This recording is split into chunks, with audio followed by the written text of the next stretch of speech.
اسلام میں یہ کہ آپ نے بات اتھینٹک کرنی ہے. صحابہ کرام کے پاس کون سی ڈگریاں تھیں؟ وہ مومن ہی کیا ہے کہ جو حق کے لیے کھڑا نہ ہو؟ کیا علماء کے پاس یہ اتھارٹی ہے کہ وہ یہ بتائیں گے کہ یہ سچ بیان کرنا ہے یا نہیں کرنا؟ دین میں جو مجرم ہے یہ علماء ہیں جنہوں نے سچ چھپایا. مرد کو اللہ نے داڑھی دی ہے، مرد کا داڑھی منڈانا تخلیق کو بدلنا ہے. طلاق کی ریشو پاکستان میں بہت زیادہ بڑھ رہی ہے. آپ نے طلاق کی سب سے بڑی وجہ ہے نا جو وہ فائنینشیل ایشوز ہیں. لائیں کوئی بابا جو بغیر باپ کے کوئی اولاد پیدا کر کے بتائے، پھر ہم مانیں گے. جو کچھ ہو رہا ہے نا وہ اللہ کی اجازت سے تو ہو رہا ہے، اللہ کی مرضی سے نہیں ہو رہا. تو میں تو دنیا میں مجھے تو اندازہ ہو جاتا ہے کہ یہ بندہ جنت کے لیے پیدا ہوا. حضرت ابوبکر نے شرط لگا لی تھی کافروں کے ساتھ. آپ کے جو ایک ایکس چیف تھے انہوں نے بھی 2-3 دفعہ بندے بھیجے ہیں. جن لوگوں کی کمائی کو یہ حرام کہتے ہیں نا وہ بندے خود بھی آگے نے چندہ دینا تو ان سے بھی یہ لے لیتے. اس لیے میں ان کو کہتا ہوں یہ مسلمان ملک ہے، اسلامی ملک نہیں. تو غیر مسلم کے پاس جاب کرنا یا غیر مسلم کی بنائی ہوئی ایپ پہ کام کرنا یہ حلال ہے یا حرام؟ میں اکثر کہتا ہوں کہ یوٹیوب کے اوپر 2 کنگ ہیں، ایک عمران خان اور دوسرے انجینئر محمد علی مرزا. علم حدیث پورے کا پورا غیبت ہے. دیکھیں میاں بیوی کا جو ریلیشن شپ ہے نا یہ 2 چیزوں کے اوپر چلتا ہے، ایک سیکس، دوسرا اولاد. ہینڈ پریکٹس کے بارے میں آپ سے پوچھنا چاہ رہا ہوں، لڑکے یا لڑکی، اس کے بارے میں کیا بات کرنا ہی گناہ ہے؟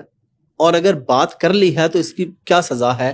جائز ہے، ناجائز ہے، حرام ہے؟ تو اگر شیطان بھی سچی بات کرے تو آپ نے لے لینی ہے. خفیہ شادیاں ہیں ان کی، کسی یہ کے لاہور میں ہے، تو کسی اسلام کی روح سے تو زنا ہے جی. نبی صلی اللہ علیہ وآلہ وسلم نے بھی زندگی میں ایک ہی شادی کی ہے. تو اس کا مطلب ہے کوئی فرق نہیں ان سیاستدانوں کے اندر، سب ہی ایک طرح کے. ہاں یہ آپ کہہ سکتے ہیں کہ ایک بڑا چور ہے ایک چھوٹا چور ہے. جو موبائل یوز کر رہے ہیں کیا یہ کسی بزرگان دین میں سے کسی نے بنایا؟ آپ کے بزرگان دین تو اس کو یوز نہیں کر سکتے. اللہ تعالیٰ کی نشانیوں میں سے ایک نشانی ہے اسلام 360. نہیں ویسے وہ مفتی صاحب بھی اچھے آدمی، ہمارے بڑے پیارے دوست ہیں. بہت اچھی بات ہے، اگر صلح ہو گئی ہے تو ہو ہی جانی چاہیے. جی جی جی ہماری ان سے کوئی ذاتی دشمنی تو نہیں ہے. علماء تو کہتے ہیں تالی مارنا حرام ہے، میں نے بخاری مسلم سے ثابت کیا ہے. شوہر کا موبائل چیک کرنا، آپ ویسے اس پہ کہہ چکے ہیں کہ کوئی حرج نہیں ہے، لیکن کہیں کوئی گنجائش نکلتی ہے کہ بیوی شوہر کا موبائل نہ چیک کرے؟ پہلے تو میں شوہروں سے پوچھوں گا کہ آپ کو تکلیف کیا ہے کہ آپ نہیں چیک کروانا چاہتے، وہ بتائیں آپ.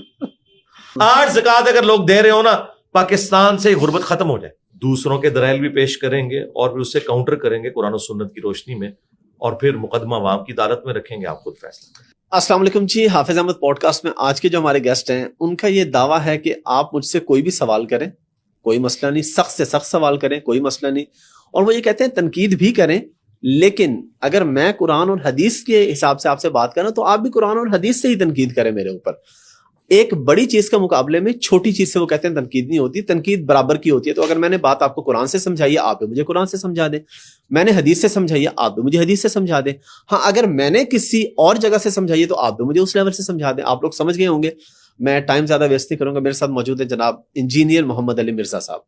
تھینک یو ویری مچ جی آپ نے ہمیں ٹائم دیا. لا حول ولا قوة الا باللہ. اللہم صلی علی محمد وعلی آل محمد.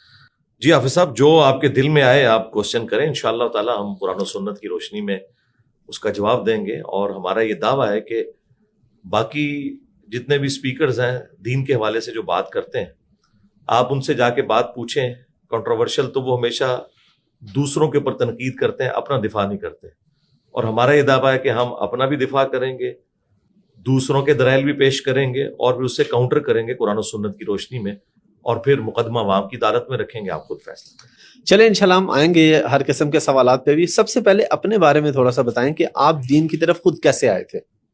دیکھیں ہمارا جو گھرانہ ہے وہ بیسیکلی تو بڑی ایک کٹر بریلوی فیملی میں میں نے آنکھ کھولی، اور بچپن ہی سے دین کی طرف شغف تھا خاندانی طور پہ. اور پھر آلموسٹ پرائمری کلاس کے اندر ہی مجھے مولانا الیاس قادری صاحب کا تعارف ہو گیا، دعوت اسلامی کے جو جی بالکل. اور ان کی جماعت کی صحبت کی وجہ سے بڑی چھوٹی عمر میں ہی نماز کی پابندی آ گئی، بالغ ہونے سے پہلے ہی ماشاءاللہ. اور پلس جو دین کے حوالے سے جو بیسک نالج ہے، وضو، غسل، نماز کے حوالے سے چیزیں کلیئر ہو گئی الحمدللہ. تو باقی وقت کے ساتھ ساتھ ظاہر ہے جب آپ بچپن ہی میں آپ کا مینٹل ماڈل بن جائے پھر آپ اسی فیلڈ میں آگے جاتے ہیں. لیکن اس میں میں نے اپنی دنیاوی تعلیم کبھی کمپرومائز نہیں ہونے دی. اچھا. میں الحمدللہ تھرو آؤٹ پوزیشن ہولڈر رہا ہوں، اپنے اسکول سے لے کے کالج اور پھر یونیورسٹی میں میکینیکل انجینئرنگ کے فارغ ہونے تک. تو وہ تعلیم وہ رہی، پیرلل میں قرآن و سنت کی تعلیمات کے حوالے سے جو ہے وہ اسٹڈی میں کرتا رہا. لیکن اس وقت شروع میں تو اپنے مکتب فکر کی چیزیں پڑھتا رہا. باقی جو ٹرننگ پوائنٹ آیا ہے میری لائف میں وہ تو 2007 کے اینڈ کے اوپر جا کے جب قرآن حکیم میں نے ترجمے کے ساتھ پری ڈیٹرمنڈ رزلٹس کے بغیر پڑھنا شروع کیا اور پھر آہستہ آہستہ چیزیں کھلنا شروع ہوئی الحمدللہ. اچھا اب تھوڑا سا اس طرف آتے ہیں کہ آپ دین کی بات کرتے ہیں, سب لوگوں کو اس حوالے سے بتاتے ہیں, لیکن ہمارے معاشرے میں یہ ہے کہ آپ کے پاس سند کون سی ہے دین کی؟ درس نظامی کی کوئی سند ہے, وفاق المدارس کی ہے, یا جو دوسرے اور 2-3 ادارے ہیں وہاں کی ہے؟ کون سی سند ہے جس کی بیس پہ آپ دین؟ کیونکہ ہمارے یہاں اچھا ضروری نہیں ہے کہ آپ کے پاس سند ہو, ہمارے یہاں 2 چیزیں ہیں, یا تو آپ کے پاس سند ہو یا آپ کے پاس مصلح ہو. آپ کسی بھی مسجد کے امام ہو چاہے بالکل پڑھے لکھے نہیں, پھر آپ جو مرضی بات کر سکتے ہیں, لیکن اگر آپ امام مسجد نہیں ہے, آپ کا مدرسہ نہیں ہے اور آپ کے پاس ڈگری نہیں ہے, تو آپ دین کی بات نہیں کر سکتے. جی یہ بہت بڑی مسکنسیپشن ہے, اور اس کا جو رزلٹ ہے وہ آپ کے سامنے ہے کہ کسی مدرسے نے ابھی تک مولانا مودودی جیسی شخصیت پیدا نہیں کی, ڈاکٹر اسرار جیسی شخصیت پیدا نہیں کی, احمد دیدات صاحب جیسی شخصیت, ڈاکٹر ذاکر نائک جیسی شخصیت, یہ کسی مدرسے کی آؤٹ پٹ نہیں ہے. انٹلیکٹ جو ہے یہ اللہ تعالیٰ جسے چاہے عطا فرما دے. صحیح مسلم میں حدیث ہے کہ دانائی بھی جو ہے یہ بھی تقدیر سے ہے, تو علمی بات ہونی چاہیے. ویسے تو ہم بڑے فخریہ غیر مسلم جب ہمارے پروفٹ صلی اللہ علیہ وآلہ وسلم کی تعریف کرتے ہیں اور ان کی سیرت کے اوپر بکس لکھتے ہیں تو بڑی ہم انہیں تعریف کی نگاہ سے دیکھتے ہیں. کیا ان کے پاس کوئی ڈگری ہوتی ہے کہ وہ پروفٹ کے اوپر اپنی ورڈکٹ دے رہے ہوتے ہیں؟ کہاں سے دے رہے ہوتے ہیں؟ مسلمان بھی نہیں, وہ مسلمان بھی نہیں ہوتے. وہ کیا کرتے ہیں؟ وہ قرآن کو اسٹڈی کرتے ہیں, نبی الاسلام کی سیرت کو اسٹڈی کرتے ہیں, احادیث کو اسٹڈی کرتے ہیں. اس کے بعد ایک پکچر نبی صلی اللہ علیہ وسلم کی ان کے سامنے آتی ہے اور وہ اس کی نظر سے وہ پبلک کے سامنے اپنا موقف رکھتے ہیں. ہمارے محبوب صلی اللہ علیہ وآلہ وسلم کا فرمان ہے صحیح بخاری میں, بلغ عنی ولو آیہ, پہنچا دو میری طرف سے خواہ تمہیں ایک آیت ہی آتی ہو. تو ڈگری تو ایک آیت والے کی بھی ہے. تو سورۃ الفاتحہ میں ہی 7 آیات ہیں, میرے خیال ہے ہر مسلمان کے پاس 7 ڈگریاں تو یہی موجود ہیں, اور 4 آیات سورۃ الاخلاص کی, تو 11 ڈگریاں تو یہ ہوگی. اسلام میں یہ کہ آپ نے بات اتھینٹک کرنی ہے. صحابہ کرام کے پاس کون سی ڈگریاں تھیں؟ اکثر تو لکھنا پڑھنا بھی نہیں جانتے تھے. اسی لیے مسند احمد میں آیا کہ غزوہ بدر کے جو قیدی تھے انہیں چھوڑنے کے لیے یہ چیز مقرر کی گئی تھی کہ وہ 10 بندوں کو لکھنا پڑھنا سکھا دیں. بالکل. تو اسلام میں یہ کہ آپ اتھینٹک نالج کے ساتھ اپنا پوائنٹ آف ویو لے کے آئیں. حتیٰ کہ صحیح بخاری میں آتا ہے کہ شیطان نے انسانی شکل میں آ کے آیت الکرسی کا وظیفہ دیا تھا حضرت ابو ہریرہ کو. تو نبی صلی اللہ علیہ وآلہ وسلم نے فرمایا کہ وہ ہے جھوٹا تھا جو انسانی شکل میں آیا, وہ شیطان تھا, لیکن اس نے یہ بات سچی کی ہے کہ جو رات کے وقت آیت الکرسی پڑھ کے سو جائے صبح تک ایک فرشتہ اس کی حفاظت کے اوپر مامور رہتا ہے. تو اگر شیطان بھی سچی بات کرے تو آپ نے لے لینی ہے. جامعہ ترمذی میں حدیث ہے, اس کو سپورٹو ابن عباس کا قول بھی امام بیہقی لے کے آئے ہیں کہ حکمت مؤمن کی گم شدہ میراث ہے, جہاں سے ملے لے لو. اس میں تو آپ کہیں سے بھی لے سکتے ہیں.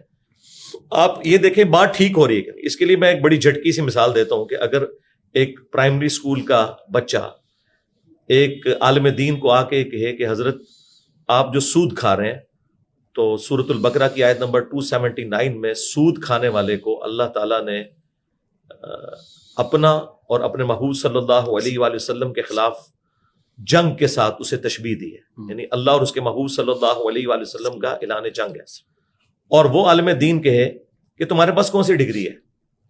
اب یہ تو وہ کہے کہ جی بالکل, وہ کہے کہ سورۃ البقرہ میں لکھا ہے. وہ کہے گا بھائی جب تک تم ڈگری نہیں لے کے آتے میں نے سورۃ البقرہ کی آیت 279 نہیں ماننی. تو بھائی اس کو تو چھوڑ دیں, وہ عالم دین اپنے ایمان سے فارغ ہو جائے. اور غیر مسلم 2001 کے بعد ٹوئنس ٹاور کے اٹیک کے بعد ہر لوگ اسلام میں داخل ہوئے ہیں, انہوں نے کوئی ڈگری حاصل کی ہے اور آج وہ آ کے لوگوں کو دین سکھا رہے ہیں. یوسف ایسٹس دیکھ لیں, یعنی وہ ایک کٹر قسم کے پروٹیسٹنٹ کرسچن تھے, آج ہزاروں لوگوں کو انہوں نے جو ہے وہ اسلام میں داخل کیا ہے. یہ کسی مولوی کو تو توفیق نہیں ہوئی, تو انہوں نے کہاں سے ڈگری حاصل کی ہے؟ ان کی تو عربی پروننسیشن بھی درست نہیں ہے, وہ تو دال کو بھی ڈال پڑھتے ہیں کیونکہ وہ تو یہ ایک پرانی باتیں ہو گئی ہیں میرا خیال ہے. اور پھر ہم تو ایک کھلی کتاب ہیں. وہ میں مودودی صاحب والی بات کروں گا کہ میری باتیں چھپی ہوئی نہیں ہیں, چھپی ہوئی ہیں.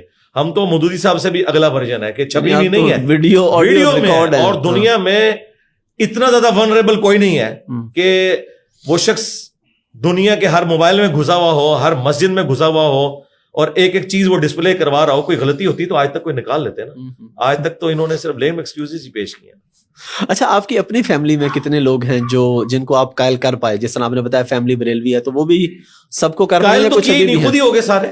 سارے ہی ہو گئے. اس کی وجہ یہ ہے کہ میں ایک ڈومیننٹ پرسنالٹی کے طور پہ, تو آپ پتہ جب ڈومیننٹ پرسنالٹی جس کو لوگ دینی اعتبار سے دیکھتے ہوں, تو اگر وہ یہ ڈیسیژن کریں, میں نے اپنے بھائیوں کو صرف ایک دن بیٹھ کے, وہ بھی ان کو اسپیشلی بٹھا کے نہیں, ایک اپنا جو گھر میں بیٹھک میں چھوٹا سا پروگرام کرتا تھا, اس میں بیٹھ کے انہوں نے بس 1-1.5 گھنٹے کی گفتگو سنی ہے. That's all.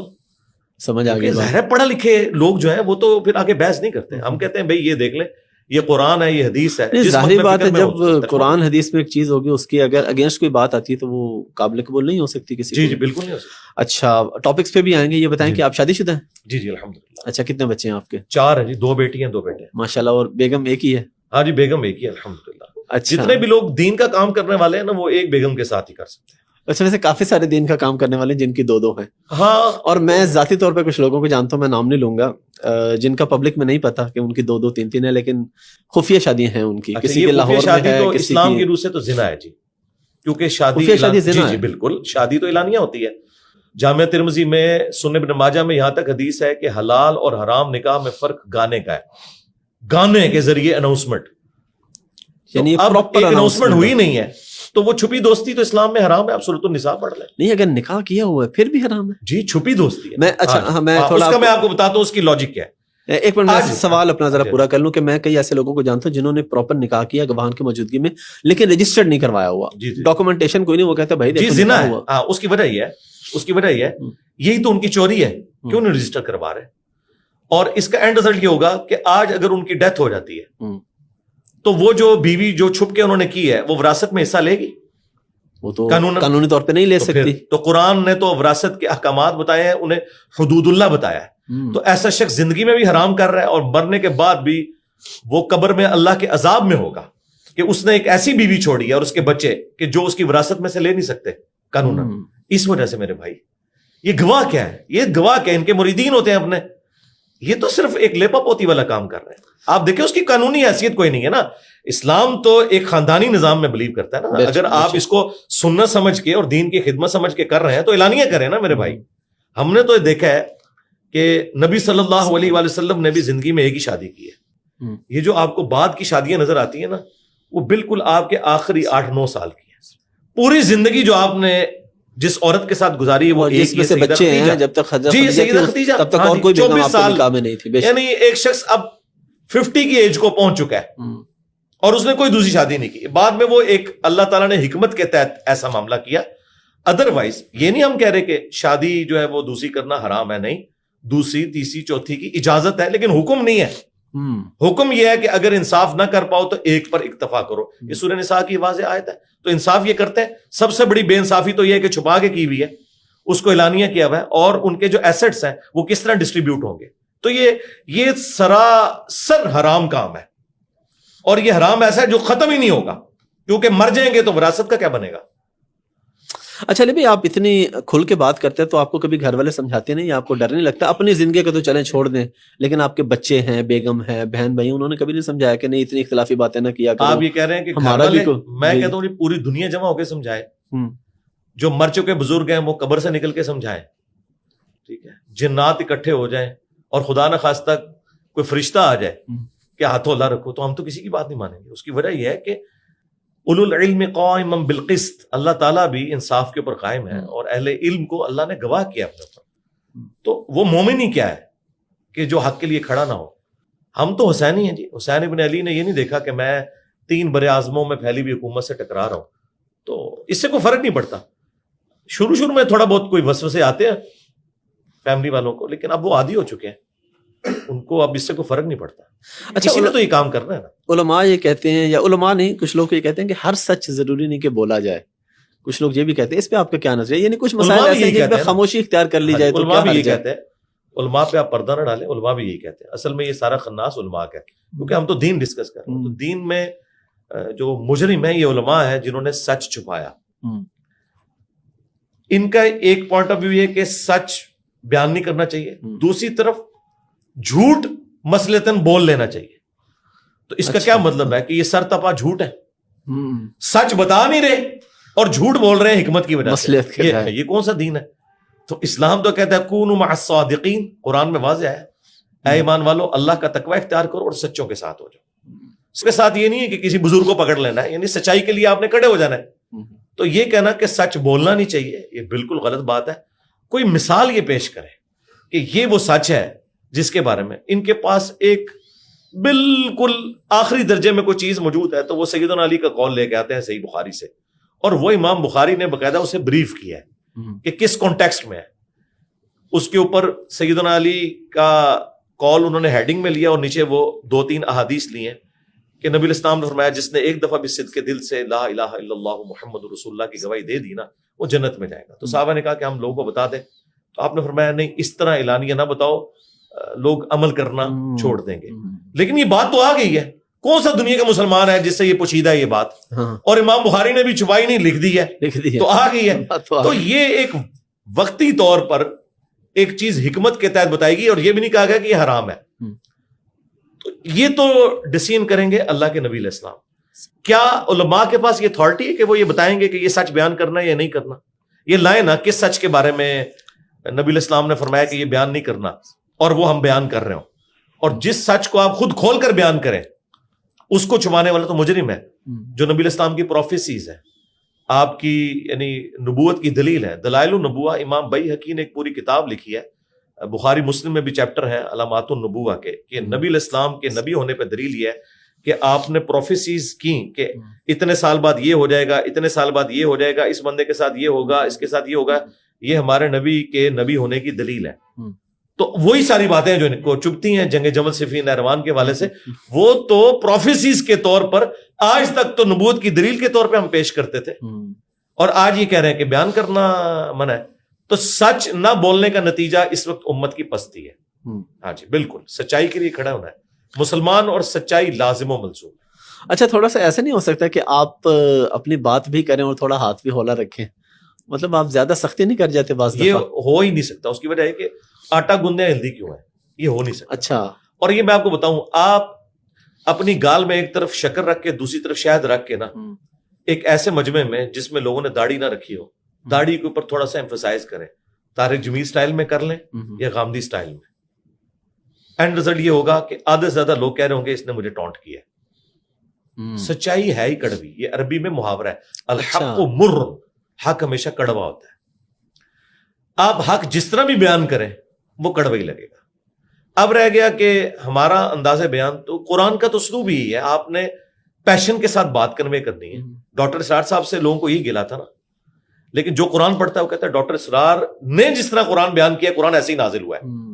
ٹھیک ہے، آج بھی آپ عربیوں کو آپس میں گفتگو کرتے ہوئے دیکھیں جس طرح ہمارے پٹھان لگتا ہے لڑ رہے ہیں، یہ ان کا نیچرل سٹائل ہے. جی جی. تو آپ کیسے مدیر کا انداز تھا، وہ طارق جمیل والا یا غامدی صاحب والا ہوتا تھا؟ مسلم شریف 2005 نمبر حدیث ہے، جابر بن عبداللہ کہتے ہیں کہ نبی علیہ السلام جب بھی ممبر پہ چڑھتے تقریر کے لیے، آنکھیں سرخ ہو جاتی، آواز بلند ہو جاتی اور غصے میں اضافہ ہو جاتا، گویا کہ ایک جرنیل اپنی فوج کو تیار کر رہا ہو. یہ آپ کے ہر خطبے کا سٹائل ہوتا تھا. تبھی تو بجلی بھر دی نا جی، مٹھی بھر لوگوں نے رومنز اور پرشینز کو الٹ کے رکھ دیا. وہ بجلی کس نے بھری تھی؟ اللہ کے محبوب صلی اللہ علیہ وآلہ وسلم نے. اس کے لیے انسٹرومنٹ آف دعوت کیا تھا؟ قرآن تھا. قرآن کا سٹائل ہی ہے. جس نے قرآن نہیں پڑھا تو اس بیچارے جاہل کو ہم کیسے بتائیں کہ سٹائل یہی ہے؟ اور دنیا میں تبدیلی اسی کی وجہ سے. مجھے بتائیں ہم سے پہلے تبدیلی کیوں نہیں آ گئی؟ ڈاکٹر اسرار سے پہلے لوگوں نے قرآن کیوں نہیں پڑھنا شروع کر دیا تھا؟ اور لوگ اللہ کے لیے سیریس کیوں نہیں ہوئے تھے؟ وہ ایک آج کا مسلمان دیکھیں، 1947 میں جب پاکستان بنا ہے، آپ ذرا جلسوں کی حالت دیکھیں، آپ کو ڈھونڈنے سے بھی کوئی داڑھی والا بندہ نظر نہیں آئے گا. ٹوپیاں ضرور پہنی ہوئی ہوں گی. آج آپ کو اسلام آباد میں بھی کالج میں آپ چلے جائیں، میجورٹی لوگوں نے داڑھی رکھی ہوئی بالکل نظر آتے ہیں. ینگ جنریشن ہے ماشاءاللہ. اور بچیوں کو دیکھیں انہوں نے حجاب کیا ہوا ہے. ہماری دادیاں نانیاں اس زمانے میں برقعے کا کسی نے سوچا بھی نہیں تھا، زیادہ زیادہ کوئی ایک چادر لے لیتا تھا. ٹھیک ہے، آج آپ ذرا اسلام آباد کے کسی کالج کے باہر کھڑے ہوں اور آپ دیکھیں ہزاروں بچیاں نقاب میں نکلتی ہیں. اسلام نے جو مبارک دور آج دیکھا ہے، اور اس میں کریڈٹ میں کسی مولوی کو نہیں دیتا، کسی دینی تنظیم کو نہیں دیتا، کریڈٹ صرف دنیاوی تعلیم کو ہے، جس کی برکت سے لوگوں نے اسلام کو بھی سیریس لے کے بکش مسلمان بننے کی کوشش کی ہے. آج دیکھیں غیر مسلم کو تو نہیں سمجھانا پڑتا کہ مسلمان ہو گئے تو 5 وقت نماز پڑھنی پڑے گی، عورت ہو تو حجاب کرنا پڑے گا. آپ دیکھیں جیسے ہی مسلمان ہوتے ہیں ساری گورے داڑیاں رکھ لیتے ہیں. بالکل. تو ان کو، اور یہاں جو مسلمان جو عاشق رسول سو کالڈ ہے، اس کو تو مرتے دم تک داڑھی کے فضائل سنانے پڑتے ہیں، تب بھی نہیں وہ رکھتا. تو اس کا مطلب ہے وہ بکش مسلمان یہ نان بکش مسلمان، ان کو میں کہتا ہوں یہ پاکستان کے شناختی کارڈ میں مسلمان، اور وہ حقیقی مسلمان۔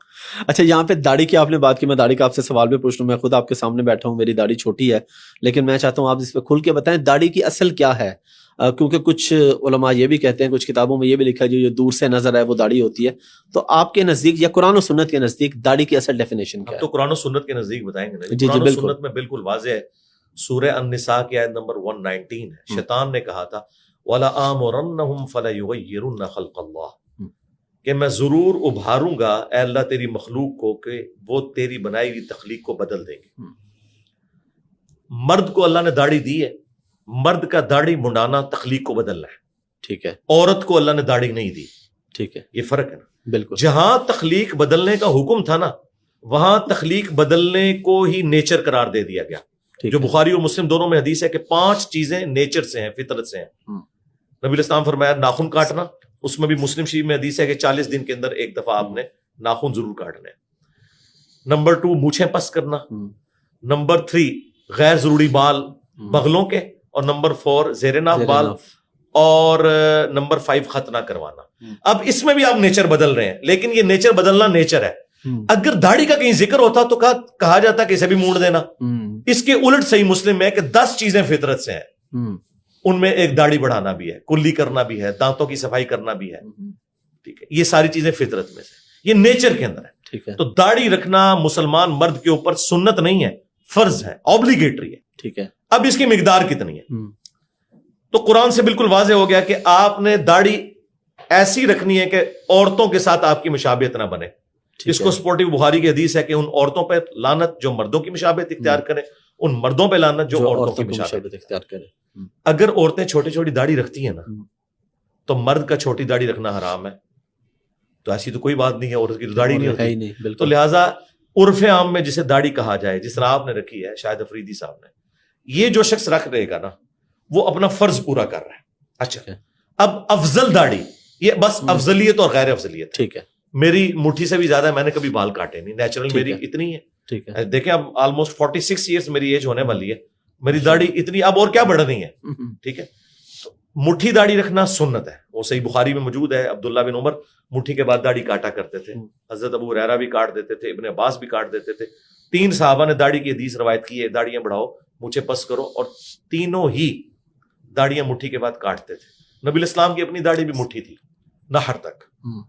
امام ترمذی کی کتاب ہے شمائل ترمذی، اس میں وہ حدیث لے کے آئے کہ نبی الاسلام کی داڑھی جو ہے وہ نہر تک تھی، یہ یہاں تک جو ہلکا سا گڑا بنتا ہے، ٹھیک ہے۔ تو اگر آپ نہر تک رکھتے ہیں بہت اچھا ہے، جس طرح ڈاکٹر سرار صاحب نے رکھی ہوئی تھی، جی جی بالکل، اور اسی طریقے سے اور بڑے بڑے علماء، مولانا طارق جمیل صاحب، یہ داڑیاں ٹھیک ہے سنت کے مطابق، لیکن اگر کوئی چھوٹی بھی رکھتا ہے تو بالکل ٹھیک ہے۔ اچھا یہ جو آپ نے یہاں پہ لکھا ہوا ماشاءاللہ بڑا یہ خوبصورت جملہ ہے کہ نبی کے جیسا ہے ہی کوئی نہیں، بابت شاہی کوئی نہیں، صلی اللہ علیہ وسلم۔ مسئلہ یہ ہے کہ ہماری قوم کو یہ سمجھانا بھی تو بڑا مشکل ہے نا، بلکہ پتہ نہیں کسی نے کہا تھا کہ جی ہمیں اس چیز پہ مسئلہ نہیں ہے کہ لوگ تعویذ دھاگے اور بابوں کے پاس کیوں جاتے ہیں، ہمیں مسئلہ یہ ہے کہ وہاں جا کے ٹھیک بھی ہو جاتے ہیں، اصل مسئلہ یہ ہے۔ تو یہ کہاں دماغ میں کوئی ایسی چیز ہوتی ہے؟ اگر یہی کرائٹیریا ہے تو سب سے بڑا بزرگ تو وہ ہونا چاہیے جس کے پاس ٹنڈولکر جاتا تھا اور اس نے کرکٹ کی دنیا میں وہ ریکارڈ قائم کر دیا ہے کہ مجھے مستقبل قریب کیا مستقبل بعید میں بھی یہ ریکارڈ ٹوٹتے ہوئے نظر نہیں آ رہے، تو وہ تو کہتا ہے میں مندر جاتا تھا۔ تو پھر بہتر یہ ہے کہ انضمام الحق صاحب جو گلے میں تعویذ لٹکایا کرتے تھے اس کی بجائے ان کو کسی مندر میں لے جائیں۔ یوراج سنگھ نے فاسٹ بالر کو 1 اوور میں دھمکی دے کے 6 بالوں پہ 6 چھکے مارے ہیں، آپ کے سارے بیٹسمین مل کے یہ کام کر کے بتائیں، تو پھر تو سکھ ہو جانا چاہیے۔ یہ کون سا کرائٹیریا ہے؟ یہ علم کی دنیا ہے، یہاں پہ علمی بات ہونی چاہیے۔ رہ گیا ٹھیک ہونا، میرے بھائی امیونٹی سسٹم اللہ نے رکھا ہے، جانور کس سے جا کے دوائی لیتے ہیں وہ بھی ٹھیک ہو جاتے ہیں، انسان خود بخود ریکور کرتا ہے۔ اللہ کے بندوں، آج سے 100 سال پہلے جس بیماری میں 5 کروڑ انسان مر گئے تھے وہ آج سب سے معمولی بیماری ہے، کون سی؟ نزلہ زکام۔ نزلہ زکام، ٹھیک ہے نا، آج کسی کو بخار ہو کہتا نہیں کوئی زیادہ مسئلہ نہیں، نزلہ زکام ہے۔ جی جی بالکل، جی اس وائرل ڈیزیز کی وجہ سے 5 کروڑ بندہ یورپ میں مر گیا تھا، بالکل۔ تو آج یہ ہماری زندگی کا حصہ بنا ہوا ہے، تو ہم تو خود بخود ٹھیک ہوتے ہیں۔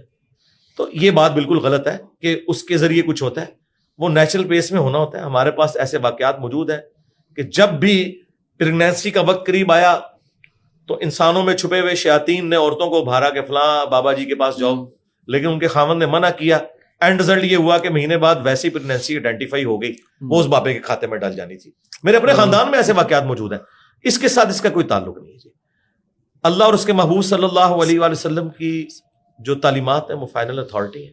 سورہ شورا کے آخری رکوع میں اللہ تعالیٰ نے فرمایا ہے کہ اللہ ہے جسے چاہتا ہے بیٹے دیتا ہے، جسے چاہتا ہے بیٹیاں دیتا ہے، جسے چاہتا ہے دونوں دیتا ہے، جسے چاہتا ہے معروم رکھتا ہے. نبی الاسلام کی بھی تو ایک ہی بیوی سے اولاد ہوئی ہے نا، یا ایک ماریہ قبطیہ سے حضرت ابراہیم پیدا ہوئے، باقی تو آپ کی ساری بیویاں جو ہیں وہ بے اولاد تھیں. کیا سیدہ عائشہ کی تمنا نہیں تھی کہ انہوں نے حضور کی وفات کے بعد 47 سال تک اس حجرے میں زندہ رہی ہیں؟ آپ اس عورت کی تکلیف کا اندازہ کر سکتے ہیں کہ جو اپنے خاوند کے بعد نہ تو شادی کر سکتی ہے، نہ اس کی کوئی اولاد ہے کہ جس کے سہارے وہ زندگی گزارے، اور وہ 47 سال ایک حجرے میں رہی ہیں.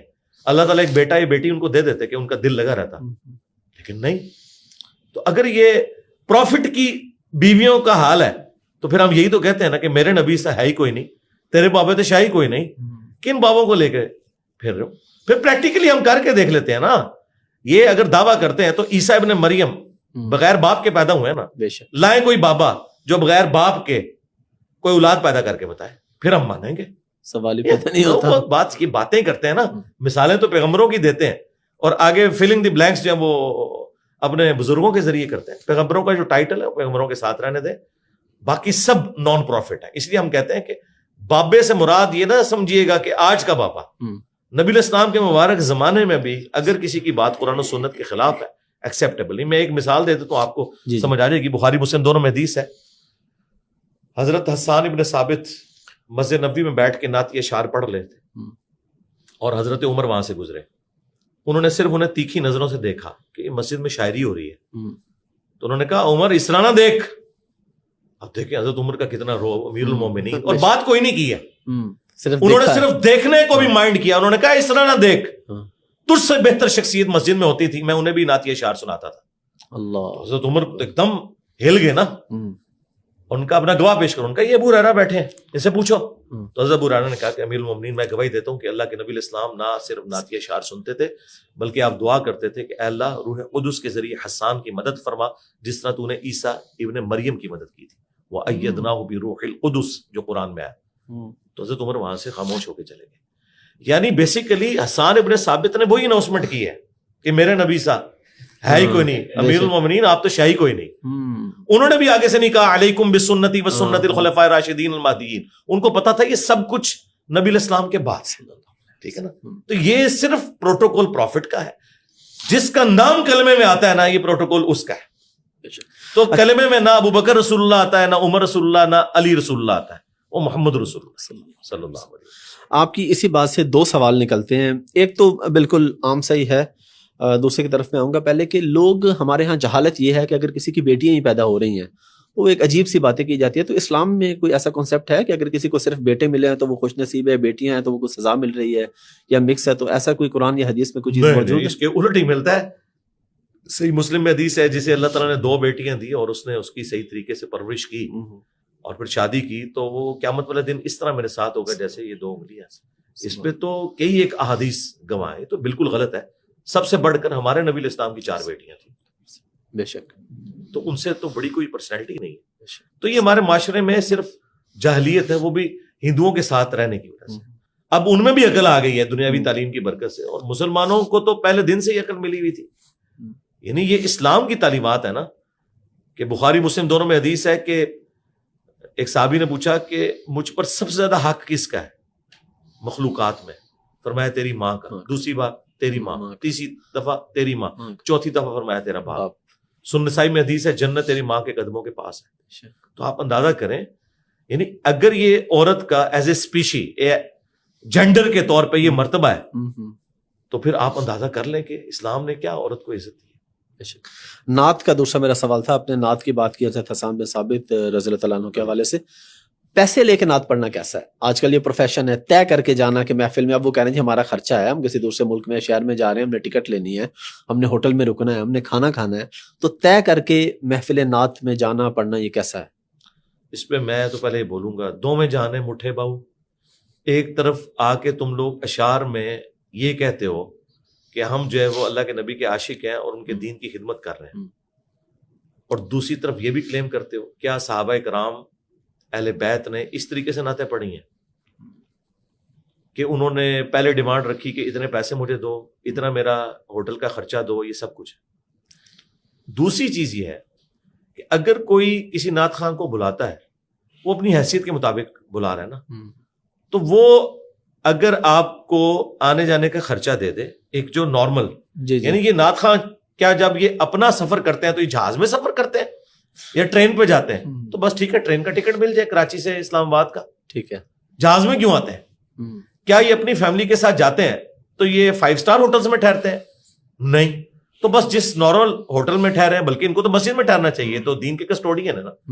تو یہ سب کا سب ایک کاروباری سلسلہ ہے۔ دیکھیں مفتی منیب الرحمان صاحب تو بہت سخت خلاف بولے ہیں، جی انہوں نے، اور مفتی اکمل صاحب بھی بولے، اور اسی وجہ سے باقی اگر کوئی ایک خدمت کے طور پہ دینا چاہتا ہے اپنی مرضی سے، وہ ٹھیک ہے، لیکن یہ طے والا جو معاملہ ہے نا، یہ بہت زیادہ خطرناک ہے۔ انہوں نے تو باقاعدہ سیکٹری رکھے ہوئے ہیں، اور اگر تھوڑا سا ریٹ کم زیادہ ہو جائے تو یہ تو بات ہی نہیں کرتے، اور پھر وہاں بھی جا کے ناراض ہوتے ہیں کہ جی ہم اتنا ٹائم تھا، ہم نے تو اگلی محفل میں جانا ہے۔ تو پھر اس چیز کو کیوں اویل کر رہے ہو کہ ہم دین کی خدمت کر رہے ہیں؟ کہو کہ ہم اسی سنگر کی طرح ہیں جو ناچ گانے کے پیسے لیتا ہے، ہم نعت کے لیتے ہیں، اور اس کے گیس ہم نے دنیا ہی میں اللہ سے لے لیا ہے، آخرت میں یا اللہ ہمیں نعت کے بس کوئی اجر نہیں چاہیے، تو میں ان کی تعریف کروں گا۔ لیکن یہ اپنی آخرت بھی اسی سے بنائے بیٹھے میں، تو دو میں جہاں نہیں مٹھے باؤ نہیں ہو سکتی کہ دونوں جہاں آپ کے مٹھی میں ہو، ایک ہوگا، سبسسٹنس لیول کے اوپر آپ لائف گزاریں، بالکل ٹھیک ہے۔ خلفائے راشدین کی تنخواہ بھی بیت المال سے جاتی تھی، لیکن سبسسٹنس لیول کے اوپر نبی الاسلام نے بھی اپنی گزر بسر سبسسٹنس لیول کے اوپر کی ہے۔ آپ تو سمجھ لیں بیت المال آپ کے انڈر تھا، مال غنیمت میں 5واں حصہ اللہ نے رکھ دیا خمس کی شکل میں قرآن میں سورۃ الانفال میں۔ اس کے باوجود نبی الاسلام کی وفات تک یہ حالت ہے کہ بخاری مسلم میں حدیث ہے، ام عائشہ کہتی ہیں کہ ہمارے گھر میں بعض اوقات 1 مہینہ، بعض اوقات 2 مہینے، 3 مہینے تک بھی جو ہے وہ چولہا نہیں جلتا تھا، 2 کالی چیزوں کے اوپر گزارا ہوتا تھا، ایک کھجور اور ایک پانی۔ تو یہ حدیثیں تو پھر یہ ہیں جو دین سے کھائیں گے پھر وہ اس طرح کھائیں گے، وہ پھر ڈاکٹر اسرار والی زندگی گزاریں گے، ہاں پھر وہ شاہانہ لائف نہیں گزاریں گے کہ وہ مہنگی مہنگی گاڑیوں سے نکل کے تو امت کو بتا رہے ہیں کہ اللہ کے نبی چٹائی پہ بیٹھتے تھے، یہ نہیں بتائیں گے۔ اگر مہنگی گاڑی کوئی تحفہ دے دے تو نذرانہ یہ تحفہ لینا کیسا ہے؟ اگر کوئی مرید ہے، اس کے بارے میں بخاری مسلم میں حدیث ہے کہ نبی الاسلام نے زکوٰۃ کے کلیکٹرز کو بھیجا۔ سورہ التوبہ کی آیت نمبر 60 میں جو زکوٰۃ کے 8 مصارف ہیں، ان میں سے ایک مصرف جو ہے وہ ان لوگوں کی تنخواہیں ہیں جو کلیکٹ کرتے ہیں، ٹھیک ہے، عاملین انہیں کہا جاتا ہے۔ تو عاملین جب واپس آئے نا، انہوں نے بیت المال میں بھیڑ بکریوں کی زکوٰۃ جمع کروائی اور کہا کہ یا رسول اللہ یہ تو وہ چیزیں تھی جو زکوٰۃ کی مد میں ہے، اور یہ کچھ گفٹس ہیں جو ہمیں ان لوگوں نے دیے ہیں۔ یہ حدیث بخاری مسلم دونوں میں ہے۔ تو نبی الاسلام نے فرمایا کہ تم میں سے کوئی شخص جا کے اپنی ماں کے گھر میں رہے، میں دیکھتا ہوں اسے کون گفٹ دیتا ہے وہاں پہ، یہ اس پوسٹ کی وجہ سے تمہیں گفٹ ملا ہے، لہٰذا یہ گفٹ توشہ خانہ میں جمع ہوگا۔ اچھا، یعنی وہ میں آج کی لائف یعنی بیت المال، ہاں یہ نہیں ہے کہ جناب آپ باتیں ریاست مدینہ کی کریں اور توشہ خانہ سے آپ چیزیں اپنے گھر میں لے جائیں، انہیں بیچیں، اور جو ان کے مخالفین جو ان پہ کیس بنا رہے ہیں وہ وہی آرگومنٹ دے رہے ہیں جو کچھ عرصہ پہلے یہ دے رہے تھے۔ آپ کو پتا ہے لاہور ہائی کورٹ نے اب کہا کہ آپ سارا ریکارڈ بھیجے، تو انہوں نے کہا یہ تو سیکرٹ ہے۔ تو اس کا مطلب ہے کوئی فرق نہیں ان سیاستدانوں کے اندر، سب ہی ایک طرح کے ہیں۔ ہاں یہ آپ کہہ سکتے ہیں کہ ایک بڑا چور ہے ایک چھوٹا چور ہے، لیکن اللہ کے فضل سے چوری سے پاک کوئی نہیں۔ ویسے آپ نسبتاً کس کو بہتر، میں تو سراج الحق صاحب کو بہتر سمجھتا ہوں، کریکٹر والا انسان ہے، دیکھیں ان کے لیونگ سٹینڈرڈ آپ کے سامنے ہے، تو نسبتاً کیا مطلب بالکل کلیئر ہے، ون سائیڈڈ ہے۔ باقیوں کا تو میں نام بھی لینا گوارا نہیں کروں گا سراج الحق صاحب کے ساتھ، سیدھی سی بات ہے۔ اچھا، اب آتے ہیں ایک اور سوال کی طرف، قسمت اور تقدیر، اس پہ تھوڑی روشنی ڈال دیں کہ ان میں کیا فرق ہے، اور جو کچھ ہوتا ہے ہم اللہ پہ ڈال دیتے ہیں۔ ایک مثال، ایک بندہ بائک تیز چلا رہا ہے اور وہ گر گیا تو باقی کہتے ہیں اللہ کی مرضی، تو کیا یہ بھی اللہ کی مرضی میں شامل ہوتا ہے؟ ایک آدمی جو ہے وہ کوئی سٹنٹ کرتے ہوئے اس کی جان چلی جائے تو کیا وہ اللہ کی مرضی پہ آپ ڈال سکتے ہیں، یا وہ اللہ کی مرضی نہیں ہوتی؟ وہ تو خودکشی کر رہا ہے نا۔ دیکھیں سب سے ان دونوں میں آپ کیا فرق ہے؟ فرق ہے قسمت اور تقدیر۔ سب سے قیمتی چیز جو ہے نا آپ کے پاس وہ جان ہے، اور اس کی حفاظت کرنا ضروری ہے، یہ تو ہر مسلمان کے اوپر فرض ہے، اس سے قیمتی چیز تو کوئی بھی نہیں ہے۔ لہٰذا یہ اس قسم کے بہانے کرنا کہ ہم لوگ جو ہیں وہ سٹنٹ کر رہے تھے تو مارے گئے جو اللہ کی مرضی، مفتی اعظم سعودیہ نے فتویٰ دیا تھا آج سے تقریباً 10 سال پہلے کہ جو اوور سپیڈنگ کی وجہ سے مارا جائے تو وہ حرام موت مرا ہے, خودکشی کی موت مرا ہے. اچھا. اس کی کوئی دیت بھی نہیں ہوگی, کوئی گورنمنٹ اس کی کوئی نہیں ادا کرے گی. ظاہر ہے کہ ایک دنیا میں ٹریفک قوانین بنے ہیں آپ کی حفاظت کے لیے نا, آپ کیوں اپنے آپ کو اس طریقے سے ہلاکت میں ڈال رہے ہیں؟ قرآن میں واضح آیت ہے وَلَا تُلْقُوا بِأَيْدِيكُمْ إِلَى التَّهْلُكَةِ, اپنے ہاتھوں سے اپنے آپ کو ہلاک مت کرو. یہ کام آپ کر نہیں سکتے. اب رہ گیا قسمت اور تقدیر. دیکھیں جو کچھ ہو رہا ہے نا وہ اللہ کی اجازت سے تو ہو رہا ہے, اللہ کی مرضی سے نہیں ہو رہا. ایک باریک سا فرق ہے, یہ سمجھانے کے لیے میں نے 2 الگ الفاظ استعمال جی کیے. بالکل. اجازت یہ ہے کہ اذان کی آواز ہو چاہے آپ مسجد کی طرف جائیں چاہے کسی بدکاری کی جگہ کی. مرضی یہ ہے کہ آپ مسجد میں جائیں, لیکن چونکہ اختیار ہمیں مل گیا اب ہم اپنی مرضی یوز کرتے ہیں اور اللہ کی مرضی کے خلاف چلتے ہیں. ٹھیک ہے, اجازت ہے. اجازت اس اعتبار سے ہے کہ اگر آپ مسجد کی طرف نہیں جائیں گے تو آپ کے پاؤں پہ فالج نہیں گرے گا, لیکن آخرت میں اللہ تعالیٰ پوچھے گا. یہ ہے اصل میں مسئلہ تقدیر, اور اس کو اللہ تعالیٰ نے سورہ الزمر جو سورت نمبر 39 ہے نا, اس میں ایک آیت کے اندر میں ایسے کہتا ہوں کہ مسئلہ تقدیر کو کھول کے بیان کر دیا ہے. یعنی یہ آپ سمجھ لیں کہ ضربہ سنام ہے, جو ڈاکٹر سراج صاحب کہتے تھے نا چوٹی ہے. اس ٹاپک پہ یہ آیت چوٹی ہے. آیت نمبر 7 سورت نمبر 39. اعوذ باللہ من الشیطان الرجیم بسم اللہ الرحمن الرحیم. بسم اللہ. ان تکفروا فإن اللہ غنی عنکم, اگر تم ناشکری کی روش اختیار کرو گے تو بے شک اللہ تعالیٰ تو غنی ہے, اسے تو کوئی پرواہ نہیں. ولا یرضی لعبادہ الکفر, لیکن یاد رکھنا اللہ تعالیٰ کی مرضی یہ نہیں ہے کہ اس کے بندے اس کے ساتھ کفر کریں, کفران نعمت کریں, ناشکری کریں. اللہ پسند نہیں کرتا اس کو. پہلے کہہ دیا کہ اگر کرو گے تو اللہ کو پرواہ کوئی نہیں, لیکن یہ یاد رکھنا کہ پرواہ کا مطلب یہ نہ لے لینا کہ دونوں کا انجام ایک جیسا ہی ہوگا. نہیں, آخرت میں حساب. وَإِن تَشْكُرُوا, اور اگر تم شکر گزاری کی روش اختیار کرو گے, پورا دین ہی شکر گزاری ہے. يَرْضَهُ لَكُمْ, تو اللہ تعالیٰ اس پہ راضی ہے, یہ تمہارے لیے وہ پسند کرتا ہے. وَلَا تَزِرُ وَازِرَةٌ وِزْرَ أُخْرَى, کوئی جان بوجھ اٹھانے والی دوسرے کا بوجھ نہیں اٹھائے گی. ثُمَّ إِلَىٰ رَبِّكُمْ مَرْجِعُكُمْ, پھر تمہیں مر کے اپنے رب کی طرف لوٹنا ہے. فَيُنَبِّئُكُمْ بِمَا كُنتُمْ تَعْمَلُونَ, تو وہ تمہیں خبر دے دے گا جو کچھ تم دنیا میں اعمال کیا کرتے تھے. إِنَّهُ عَلِيمٌ بِذَاتِ الصُّدُورِ, بے شک وہ تو سینوں میں چھپے ہوئے رازوں کا بھی جاننے والا ہے. تو یہ بالکل واضح ہے. آپ اس کو دنیاوی مثال سے سمجھیں کہ ایک نالائق اسٹوڈنٹ کو آخری دن ٹیچر یہ کہتا ہے کہ بیٹا تو نے فیل ہو جانا ہے, اور وہ فیل ہو بھی جاتا ہے, تو کیا وہ ٹیچر کو ملامت کرے گا یا اپنے آپ کو؟ اپنے آپ کو. وہ ٹیچر کا ایکسپرٹ اوپینین تھا, تو یہ اللہ کا ایکسپرٹ اوپینین ہے. اللہ مستقبل کو فورسی کرتا ہے پرفیکٹلی. اللہ کے علم میں ہے کس نے جنت میں جانا ہے کس نے جہنم میں, لیکن ہمیں نہیں پتا. جب ہمیں نہیں پتا تو ہم نے کوشش کر دی, اور اس کو سپورٹیو ایک حدیث ہے بخاری مسلم کی. سیدنا علی نے حضور سے ایک دفعہ پوچھا یا رسول اللہ, اگر جنتیوں کا جنت میں جانا اور جہنمیوں کا جہنم میں جانا طے ہے تو پھر ہم عمل کیوں کرتے ہیں؟ اس سے پرفیکٹ کوئی کوشچن ہو سکتا تھا, آپ کا سارا مسئلہ کلیئر ہے. اب دیکھیں اس کا جواب حضور نے کیا دیا. آپ علیہ السلام نے فرمایا کہ عمل کرتے رہو, جو جنتی ہوں گے ان کے لیے جنتیوں والے عمل آسان ہوتے جائیں گے, اور جو جہنمی ہوں گے ان کے لیے جہنمیوں والے عمل آسان ہوتے جائیں گے. آپ نے جواب ہی کچھ اور دیا ہے. مراد یہ ہے کہ جو جنتی عمل کر رہا ہے تو بس وہ سمجھ لے کہ وہ جنت کے لیے پیدا ہوا ہے. مراد یہ کرنا کرانا تم نے خود ہے. اور پھر نبی صلی اللہ علیہ وآلہ وسلم نے اپنی بات کی سپورٹ میں پارہ نمبر 30 میں سورۃ اللیل کی کچھ آیات تلاوت فرمائی. ان سعیکم لشتیٰ, بے شک تمہاری کوشش مختلف ہے. 2 طرح کے لوگ ہیں. پہلی طرح کے فاما من اعطى واتقى, جس نے روش اختیار کی اعطا کی, یعنی لوگوں کو دینے کی, اور اس کے اندر غریب پروری ہوئی, اللہ کی اطاعت اس نے اختیار کی اور تقوی اختیار کیا. وصدق بالحسنى, اور جب کبھی کوئی سچی بات پہنچی اس کی تصدیق کر دی. تصدیق یہ نہیں ہے کہ نماز کی تصدیق کرنے کے بعد نماز نہ پڑھی, نہ, پریکٹیکلی تصدیق کی. فَسَنُيَسِّرُهُ لِلْيُسْرَى, تو ہم اس کے لیے پھر آندہ آنے والی منزلیں آسان کر دیں گے. وَأَمَّا مَن بَخِلَ وَاسْتَغْنَى, اور جس نے کنجوسی کی اور بے پرواہ رہا اللہ کی ذات سے. وَكَذَّبَ بِالْحُسْنَى, اور جب بھی کوئی اچھی بات پہنچی اس نے جھٹلا دی. فَسَنُيَسِّرُهُ لِلْعُسْرَى, تو عنقریب پھر اس کے لیے ہم مشکلات والی گھاٹیاں طے کر دیں گے. وہ مشکلات والی گھاٹیوں میں پڑ جائے گا. یہ آیات آپ نے تلاوت کی اس بات کے ثبوت میں کہ جو جنتی ہوگا اس کے لیے جنت کے اعمال آسان ہوتے جائیں. تو میں تو دنیا میں مجھے تو اندازہ ہو جاتا ہے کہ یہ بندہ جنت کے لیے پیدا ہوا ہے, کنفرم نہیں لیکن اندازہ ہو جاتا ہے کہ جو بندہ حلال و حرام کی تمیز کرتا ہے اور پوری کمٹمنٹ کے ساتھ معاملات کو لے کے چلتا ہے. اس میں بعض اوقات نا لوگ دھوکہ دینے کے لیے حدیث لے آتے ہیں, وہ بخاری مسلم میں حدیث ہے, بعض اوقات پوری زندگی انسان جنتیوں والے اعمال کرتا ہے اور خدا کے لیے. اس حدیث کا اس کے ساتھ کوئی تعلق ہی نہیں ہے. اس حدیث میں یہ ہے کہ وہ بظاہر جنتیوں والے اعمال کر رہا ہے.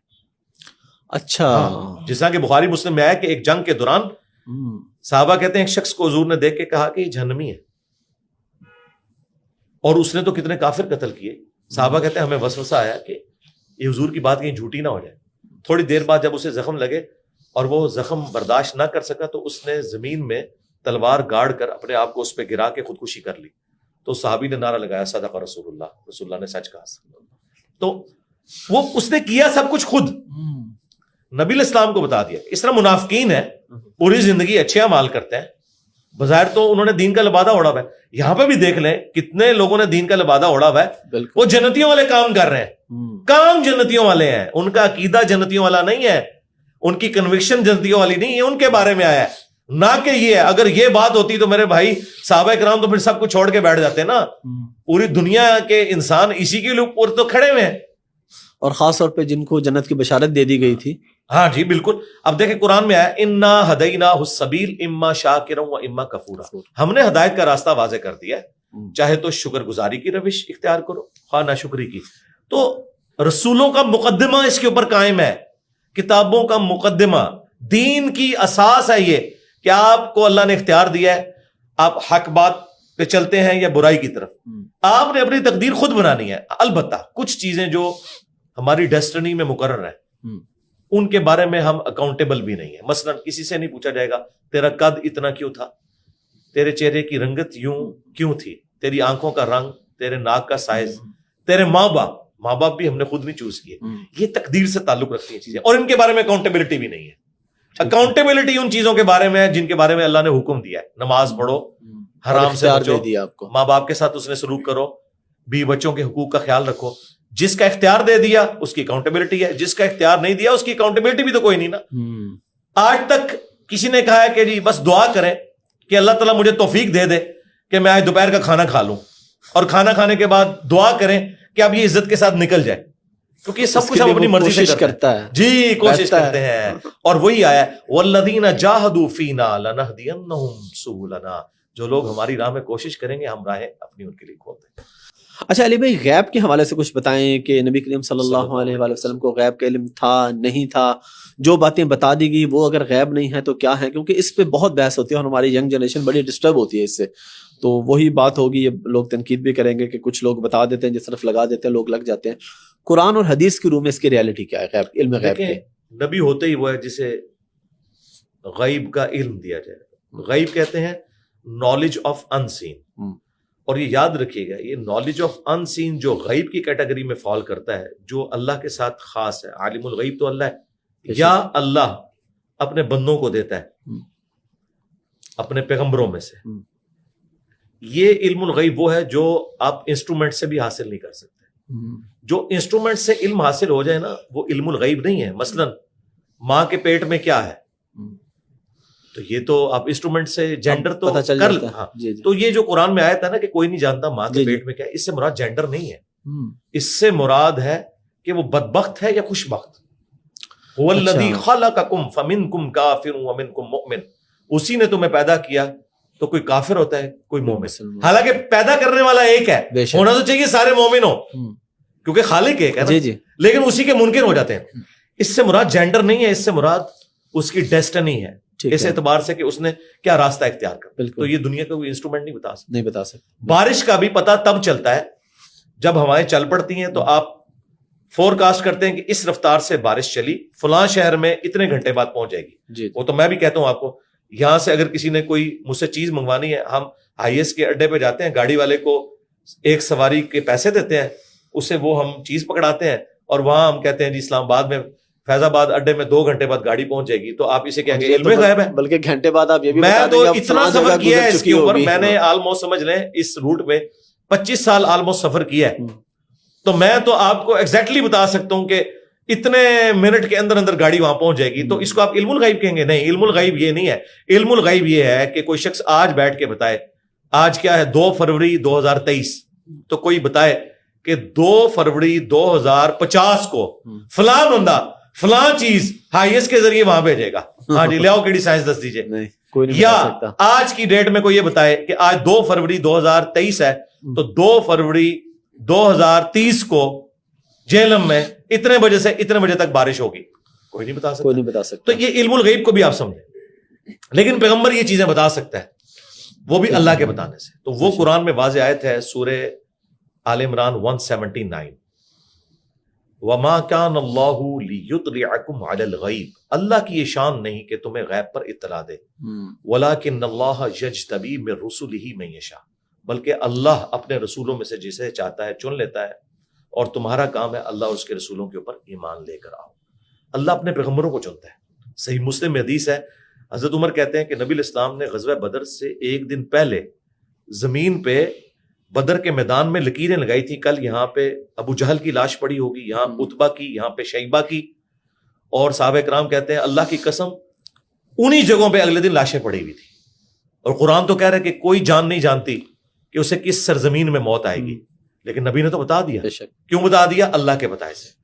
تو نبی ہوتا ہی وہ ہے جو اللہ کی عطا سے علم الغیب رکھتا ہے, لیکن اتنا جتنا اسے بتایا جاتا ہے. اب یہاں پہ 2 ایکسٹریمز ہیں. ٹھیک ہے, ایک کہتے ہیں ما کانا و ما یکون, یہ بالکل فراڈ عقیدہ ہے, ورنہ اللہ اور اس کے رسول کا تو فرق ہی نہیں رہے گا. ہم کہتے ہیں جتنا بتایا, پھر یہ کہتے ہیں یہ تو آپ نبی کا علم غیب ناپ رہے ہیں. ہم کہہ رہے ہیں ہم نہیں ماپ رہے, خود نبی علیہ السلام نے ماپا ہے. بخاری مسلم دونوں میں حدیث ہے, حضرت جبرائیل انسانی شکل میں نبی علیہ السلام سے کچھ سوالات کیے, ان میں سے ایک یہ تھا بتائیں قیامت کب آئے گی. تو حضور نے بتا کیا جواب دیا کہ جو شخص پوچھ رہا ہے نا, بے شک, اور جس سے پوچھا جا رہا ہے وہ اس سے زیادہ نہیں جانتا. بے شک. تو ان کا آپ نشانیاں بتا دیں. ہاں نشانیاں حضور کو بتا دی گئی تھی, لیکن تاریخ اور کوئی کون سا سن ہوگا, کب ہوگی, یہ نبی علیہ السلام کو علم نہیں دیا گیا. اور قرآن میں درجنوں آیات ہیں, اے نبی تم سے قیامت کے بارے میں پوچھتے ہیں, تم فرماؤ وَيَقُولُونَ مَتَىٰ هَٰذَا الْوَعْدُ إِن كُنتُمْ صَادِقِينَ قُلْ إِنَّمَا الْعِلْمُ عِندَ اللَّهِ وَإِنَّمَا أَنَا نَذِيرٌ مُّبِينٌ. اے نبی تم فرماؤ اس کا علم اللہ کے پاس ہے, میں صرف ڈر سنانے والا. تو آپ اندازہ کریں کہ یہ چیز بالکل واضح تھی. انہوں نے دوسری ایکسٹریم پہ لے, اور دوسری طرف وہ وہابی لوگ کھڑے ہیں اہل حدیث دیوبند, جو یہ کہتے ہیں کہ جی جب نبی کے علم میں کوئی بات آ گئی تو وہ علم غیب تو نہیں رہا, کیونکہ حضور کو پتہ چل گیا نا, وہ صرف بریلویوں کو چپ کروانے کے لیے. تو یہ بھی بالکل غلط بات ہے. اگر وہ علم غیب نہیں ہے تو اللہ تعالیٰ تو اسے کہہ رہا ہے وما کان اللہ لیطلعکم علی الغیب. اور for the sake of argument, اس میں الزامی جواب اینٹی وینم پھکی کے طور پہ کہوں گا, پھر تو اللہ تعالیٰ کے پاس بھی علم غیب نہیں ہے, کیونکہ اللہ سے تو کوئی چیز چھپی ہوئی نہیں ہے. اللہ کو تو پتہ ہے, اللہ کو تو ہر چیز پتہ ہے. لیکن وہ کیا کہتے ہیں عالم الغیب والشہادہ, میں چھپی ہوئی چیزوں کا بھی جاننے والا ہوں اور ظاہر کا بھی. جب وہ کہتا ہے چھپی ہوئی, تو کس سے چھپی ہوئی؟ ہم سے. تو سرکار نبی کو بھی وہ چیزیں پتہ ہیں جو ہم سے آج بھی چھپی ہوئی ہیں, عذاب قبر, عذاب جہنم, جنت, اتنی چیزیں جو حضور کو دکھائی گئی ہیں, حضور کے ساتھیوں کو بھی نہیں نظر آئیں. بخاری مسلم میں حدیث ہے, آپ ایک سفر میں تھے, رک گئے, آپ نے فرمایا ان 2 قبر والوں کو عذاب ہو رہا ہے. صحابہ نے کہا کہ کس وجہ سے؟ تو فرمایا کہ ایک پیشاب کے چینٹوں سے نہیں بچتا تھا, دوسرا چگلی کھاتا تھا. پھر آپ نے ایک ٹہنی توڑ کے لگائی. اور مسلم شریف میں ایک حدیث میں ہے کہ آپ کا خچر بد کا, تو آپ نے فرمایا اس قبر والے کو یہاں پہ عذاب ہو رہا ہے, اور میں نے اللہ سے ارادہ کیا کہ تمہیں عذاب قبر سنوا دے, دیکھنا نہیں, سنوا دے. لیکن پھر میں ڈر گیا اس بات سے کہ تم لوگ اپنے مردوں کو دفنانا چھوڑ دو گے. اگر اللہ کے نبی کے ساتھی عذاب قبر دیکھنا تو دور کی بات, سن بھی نہیں سکتے, تو بعد کے لوگ یہ کلیم کریں کہ ہم بتا سکتے ہیں کشف القبور والا عقیدہ, تو سب فراڈ ہے. اس لیے ہم کہتے ہیں, چیلنج کرتے ہیں کہ میں ایک پرچی کے اوپر اپنی میکینیکل انجینئرنگ میں سے machine design, mechanics of materials کا ایک فارمولا لکھ کے دیتا ہوں. کوئی زندہ کوئی مرا ہوا بزرگ مجھے دیکھ کے پڑھ کے بتا دیں, یہ تو دل کے حال جانتے ہیں نا, دیکھ کے بتا دیں, سمجھانا تو چھوڑ دیں, صرف اس کو ریسائٹ کر کے بتا دیں. تو یہ جب بھی ہم نے رکھا ہے نا, تو ان جاہل پیروں کے اور جاہل بزرگوں کے پڑھے لکھے مرید بھی کہتے ہیں نہیں اے نہیں پڑھ سکتے انجینئر صاحب. یار پتہ چل گیا, جو چیز ویریفائی نہیں ہو سکتی آپ اس کے بارے میں کیسے کلیم کر سکتے ہیں؟ پروفٹ نے جو کلیم کیے نا وہ ویریفائی ہوئے. مثلا قرآن میں آیا کہ جب سورہ روم نازل ہوئی نا، پرشینز غالب آ گئے رومنز کے اوپر. پرشین تھے آتش پرست، رومنز تھے کرسچنز.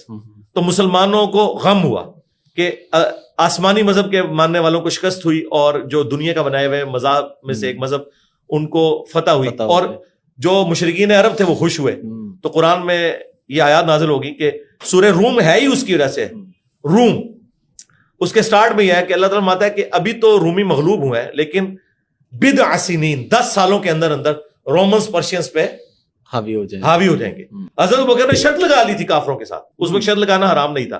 ٹھیک ہے، قرآن کی اور وہ واقعی ویسے ہو گیا. وہ تو پھر اللہ نے وہ دن بھی دکھایا کہ رومنز اور پرشین دونوں مسلمانوں کے ہاتھوں مغلوب ہو گئے. وہ تو صحابہ نے کبھی سوچا نہیں تھا. یعنی وہ تو صرف اس بات پہ خوشی کر رہے تھے کہ ایک سپر پاور آسمانی مذہب کی ماننے والی ہے، دوسری آتش پرست ہے. یہ تو ان کے گمان میں بھی نہیں تھا کہ اللہ تعالیٰ نے انہیں دنیا کا امام بنانا ہے اور دونوں سپر پاورز ان کے قدموں میں ڈھیر کرنی ہے نبی علیہ السلام کی اتباع کی برکت سے.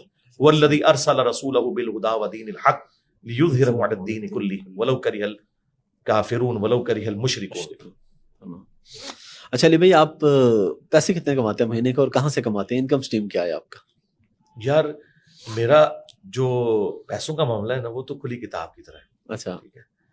آپ کو میرا کوئی پیسہ کہیں پہ لگا ہوا نظر آ رہا ہے، کوئی میری گاڑی آپ نے دیکھی ہو، میں تو میرے بھائی موٹر بائک ہے میرے پاس، ایک 4 مرلے کا مکان ہے وہ میری دادی ماں کے نام پہ ہے. ہاں میں نے اپنی جاب کے دوران ایک مکان اسلام آباد میں بنایا، اور وہ اسلام آباد میں اس لیے بنا لیا کہ میں نے 2003 کے اندر وہ زمین اس وقت 35,000 روپے مرلہ خریدی تھی، جبکہ وہاں آبادی کوئی نہیں تھی. آج اگر وہ زمین 10 لاکھ روپے مرلہ ہے تو یہ نہ سمجھیے گا کہ میں تو پوری زندگی کی تنخواہوں کے ساتھ وہ پلاٹ خرید نہیں سکتا. تو الحمدللہ گزر بسر ہو رہی ہے. پہلے تو میری پے تھی، پھر میں نے ریٹائرمنٹ لے لی تو آلموسٹ 50,000 میری پینشن ہے. اس کے علاوہ وہ مکان میں نے کرائے پہ دیا ہوا ہے، اس سے بھی تقریباً 40,000 روپیہ جو ہے وہ آمدن. تو 90,000 تو میری یہ والی کلیئر کٹ آمدن ہے. باقی ہم کمبائنڈ فیملی سسٹم میں رہ رہے ہیں. میرے 2 بھائی جو ہے وہ انگلینڈ میں نیشنلٹی ہولڈر ہیں وہاں کے، اور کمبائنڈ فیملی ہے، وہ میرے ماں باپ کو بھیجتے ہیں. تو مل جل کے ہمارا معاملہ چل رہا ہے، اللہ کا شکر ہے. ہماری وہ کوئی کروڑوں یا اربوں والی آمدن نہیں ہے. باقی تو آپ کو پتا ہے کہ ہمارے جتنی ویورشپ کسی کی ہے، لوگ تو بات کرتے ہیں نا سبسکرائبرز کی، سرکار 4-5 ملین سبسکرائبرز ہیں، ویورشپ 5 یا 10 ہزار ہے. جی جی بالکل. ہمارا آلموسٹ ہر کلپ 1 لاکھ کراس کر جاتا ہے 24 سے 48 گھنٹوں کے اندر. نہیں اس یہ میرا ایک الگ سے سوال ہے. آپ یوٹیوبر کی حیثیت سے آپ کو پتا ہے کہ اگر پیسہ مقصد ہو تو میں تو 50-60 لاکھ آسانی سے مہینے کا کما سکتا ہوں نا. ہاں تو یہ کہنا ہے کہ اسے فورن فنڈنگ آتی ہے تو وہ کہیں پہ نظر آئے نا. یہاں تو لوگوں نے مشہور کیا کہ جی وہ اس کے پاس جو ہے ویگو ڈالے ہیں، پراڈوز ہیں، اس نے عثمان بھائی کو دی ہوئی ہے. تو عثمان بھائی یہاں پہ موجود ہیں، ان کو پوچھ. اچھا آپ کے مرید نے کوئی آپ کو کہتے ہیں یہ لینڈ کروزر لے لیں؟ نہیں کیوں نہیں کہتے ہیں، کہتے ہیں. پہلے کہتے تھے اب تو جرت نہیں کرتے. انہیں میری طبیعت کا اندازہ ہو گیا. اب تو کوئی عطر کی بھی کوئی بوٹل لے کے آتا ہے وہ بھی ڈرتے ہوئے دیتا ہے، کیونکہ ہم نے یہ سلسلہ رکھا نہیں ہوا، کیونکہ اس سے پھر فتنے کھل جاتے ہیں. باقی یہ نہ سمجھیے گا، ظاہر ہے پاکستان کی ایجنسیز بھی بعض اوقات یوز کرتی ہیں اس طرح کے اسپیکرز کو. آپ کے جو ایک ایکس چیف تھے انہوں نے بھی 2-3 دفعہ بندے بھیجے ہیں، لیکن ان کو تو اندازہ نہیں تھا کہ مجھے پتا چل گیا کہ ان کے بندے ہیں. اچھا ہاں تو بلکہ شاید آپ نے ایک بار بتایا بھی تھا کہ الٹا آگے ادھر وہ مرید ہو گئے تھے. یعنی مرید نہیں اسٹوڈنٹ ہو گئے تھے. وہ تو جو بھی آتے ہیں وہ تو مطلب وہ کہتے ہیں ہم جس کو بھی بھیجتے ہیں تو وہ کچھ عرصے بعد مرید ہی ہو جاتا ہے. مرید تو کوئی نہیں، اسٹوڈنٹ ہی ہوتا ہے. ذرا ایک کھلی کتاب ہونا چاہیے. میں ہم اس سسٹم کی بینیفیشری نہیں ہے میرے بھائی. اچھا ویسے فیس بک اور یوٹیوب کی آمدن کیا حلال ہے؟ فیس بک پہ تو آفیشیلی کوئی ہمارا چینل نہیں ہے، اسٹوڈنٹس نے بنائے ہوئے ہیں. اب ان کو پتا ہوگا. ہم نے تو ویڈیوز کے اعتبار سے جو ہے نا وہ کوئی جے پی جیز امیجز نہیں لگائے ہوئے. نہیں جائز ہے یا ناجائز ہے انکم جو لوگ کما رہے ہیں یوٹیوب اور فیس بک سے؟ میں تو یوٹیوب کے حوالے سے کلیئر کٹ سٹانس رکھتا ہوں کہ جو امیجز کی کمائی ہے وہ تو بالکل درست ہے. ٹھیک ہے. اس میں تو عموماً کوئی ایسی بے پردگی والا ایشو نہیں ہوتا، کیونکہ وہ بینر اتنا چھوٹا ہوتا ہے، اس پہ تو اس چیز کا نام یا کوئی چھوٹی سی تصویر، اگر وہ ٹوتھ پیسٹ کا اشتہار ہے یا کسی موبائل کا اشتہار ہے تو اس کا آتا ہے. عورتوں والا تو چکر نہیں ہوتا. اصل میں مسئلہ ہوتا ہے جب ویڈیو ایڈ آتا ہے. تو آپ کسی بھی مسلمان سے پوچھیں کہ تم اپنے گھر میں بے پردہ عورتیں بلا کے ان سے ایکٹنگ کرواؤ اور اس کا جو تمہیں کمائی حاصل ہو یہ حلال ہوگی، توبہ توبہ توبہ. مولوی بھی کہے گا تو اسے کو اس سے زیادہ بےہودہ اشتہار تیری ویڈیوز کے اوپر چلتے ہیں. لوگ اتنی محبت کے ساتھ ویڈیو کلک کرتے ہیں, ٹھیک ہے, ویڈیو کا ٹائٹل ہوتا ہے بے حیائی کا فتنہ. جب کلک کرتے ہیں یورپ امریکہ میں بالکل آپ سمجھ لیں نیکڈ عورتوں کے اشتہارات سامنے آ جاتے ہیں. تو اب مجھے بتائیں ان باتوں میں پھر کیا وزن ہوگا, کیا وہ دین کی خدمت کر. اب تو مفتی تقی عثمانی صاحب نے بھی جرت کر کے ریٹن میں فتویٰ دے دیا. انہوں نے تو کہا کہ یہ کمائی درست نہیں ہے. اچھا, بڑی جرت کی ہے انہوں نے. یہ لادہ بات ہے کہ سب زیادہ کمائی ان کے فرقے کے علماء ہی کر رہے ہیں. میں نام لیے بغیر کہتا ہوں, کئی علماء وہ کر رہے ہیں. ہاں, الیاس قادری صاحب نے مونیٹائز نہیں کیا. اچھا, ہاں جی بالکل. ابھی تک مدنی چینل یا الیاس قادری صاحب کا جو اپنا چینل ہے بالکل مونیٹائز نہیں ہے. اچھا, ڈاکٹر سار صاحب کا چینل مونیٹائز نہیں ہے. ٹھیک ہے. اچھا, اگر اس میں فیوچر میں کوئی ایسی آپشن آتی ہے کہ آپ کی ویڈیو میں اشتہار آپ کی مرضی کا چلے گا اور آپ اپنی مرضی کے ایڈ اس میں چلواتے ہیں, یہ نظر نہیں آتا. صرف کیٹیگری وہ ڈیفائن کر دیتے ہیں کہ آپ اشتہار, یعنی میں بلیڈ یا صابن کے اشتہار کو بھی کلک کروں گا نا, اس کی گارنٹی نہیں ہے کہ اس میں عورت آئے گی یا مرد. ابھی تک تو یہ والی آپ کو وہ آپشن دے رہے ہیں. جی, لیکن جو آپ آپشن آپ کہہ رہے ہیں نا, کاش یہ آپشن آ جائے.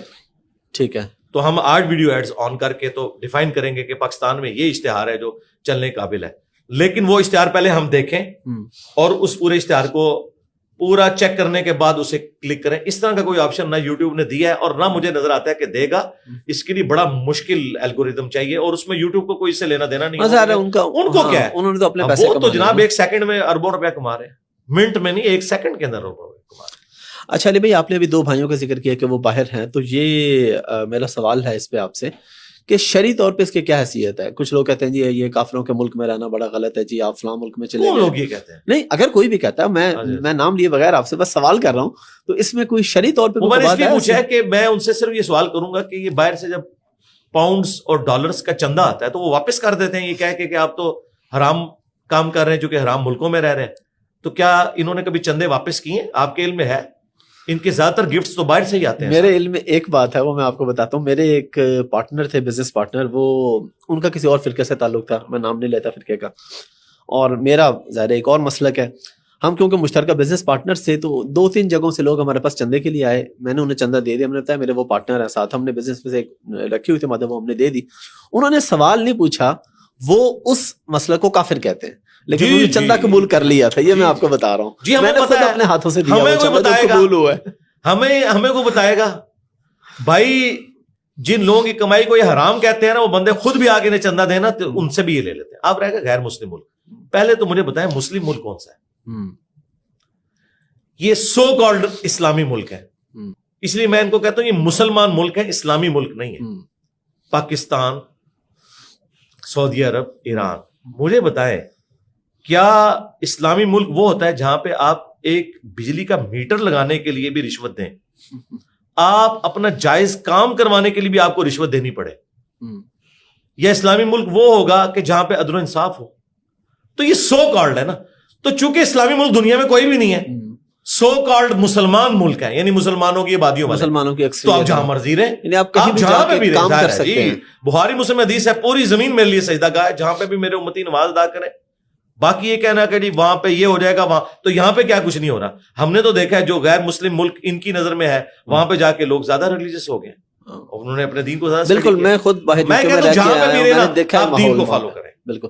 اچھا, ایک سوال ہے اس پہ, ہماری فیلڈ سے ریلیونٹ اچانک میرے ذہن میں آ گیا. میری ای کامرس کی فیلڈ ہے, ای کامرس کا بزنس ہے. یہ آپ کے سارے سوالات اچانک ہی ہیں کیونکہ مجھے تو آپ نے کوئی پرچہ نہیں دیا. نہیں, یہ والے جو سوال ہیں یہ میرے مائنڈ میں بھی نہیں تھے, لیکن باتوں سے نکل رہے. یہ آپ نے جو بھائیوں کا ذکر کیا نا, انگلینڈ میں رہتے ہیں, وہاں سے یہ سوال نکلتے آ رہے ہیں. سوال یہ ہے کہ ہم لوگ کیونکہ فری لانسنگ کرتے ہیں, سکھاتے ہیں, میرا امیزون پہ بزنس ہے UK میں, USA میں.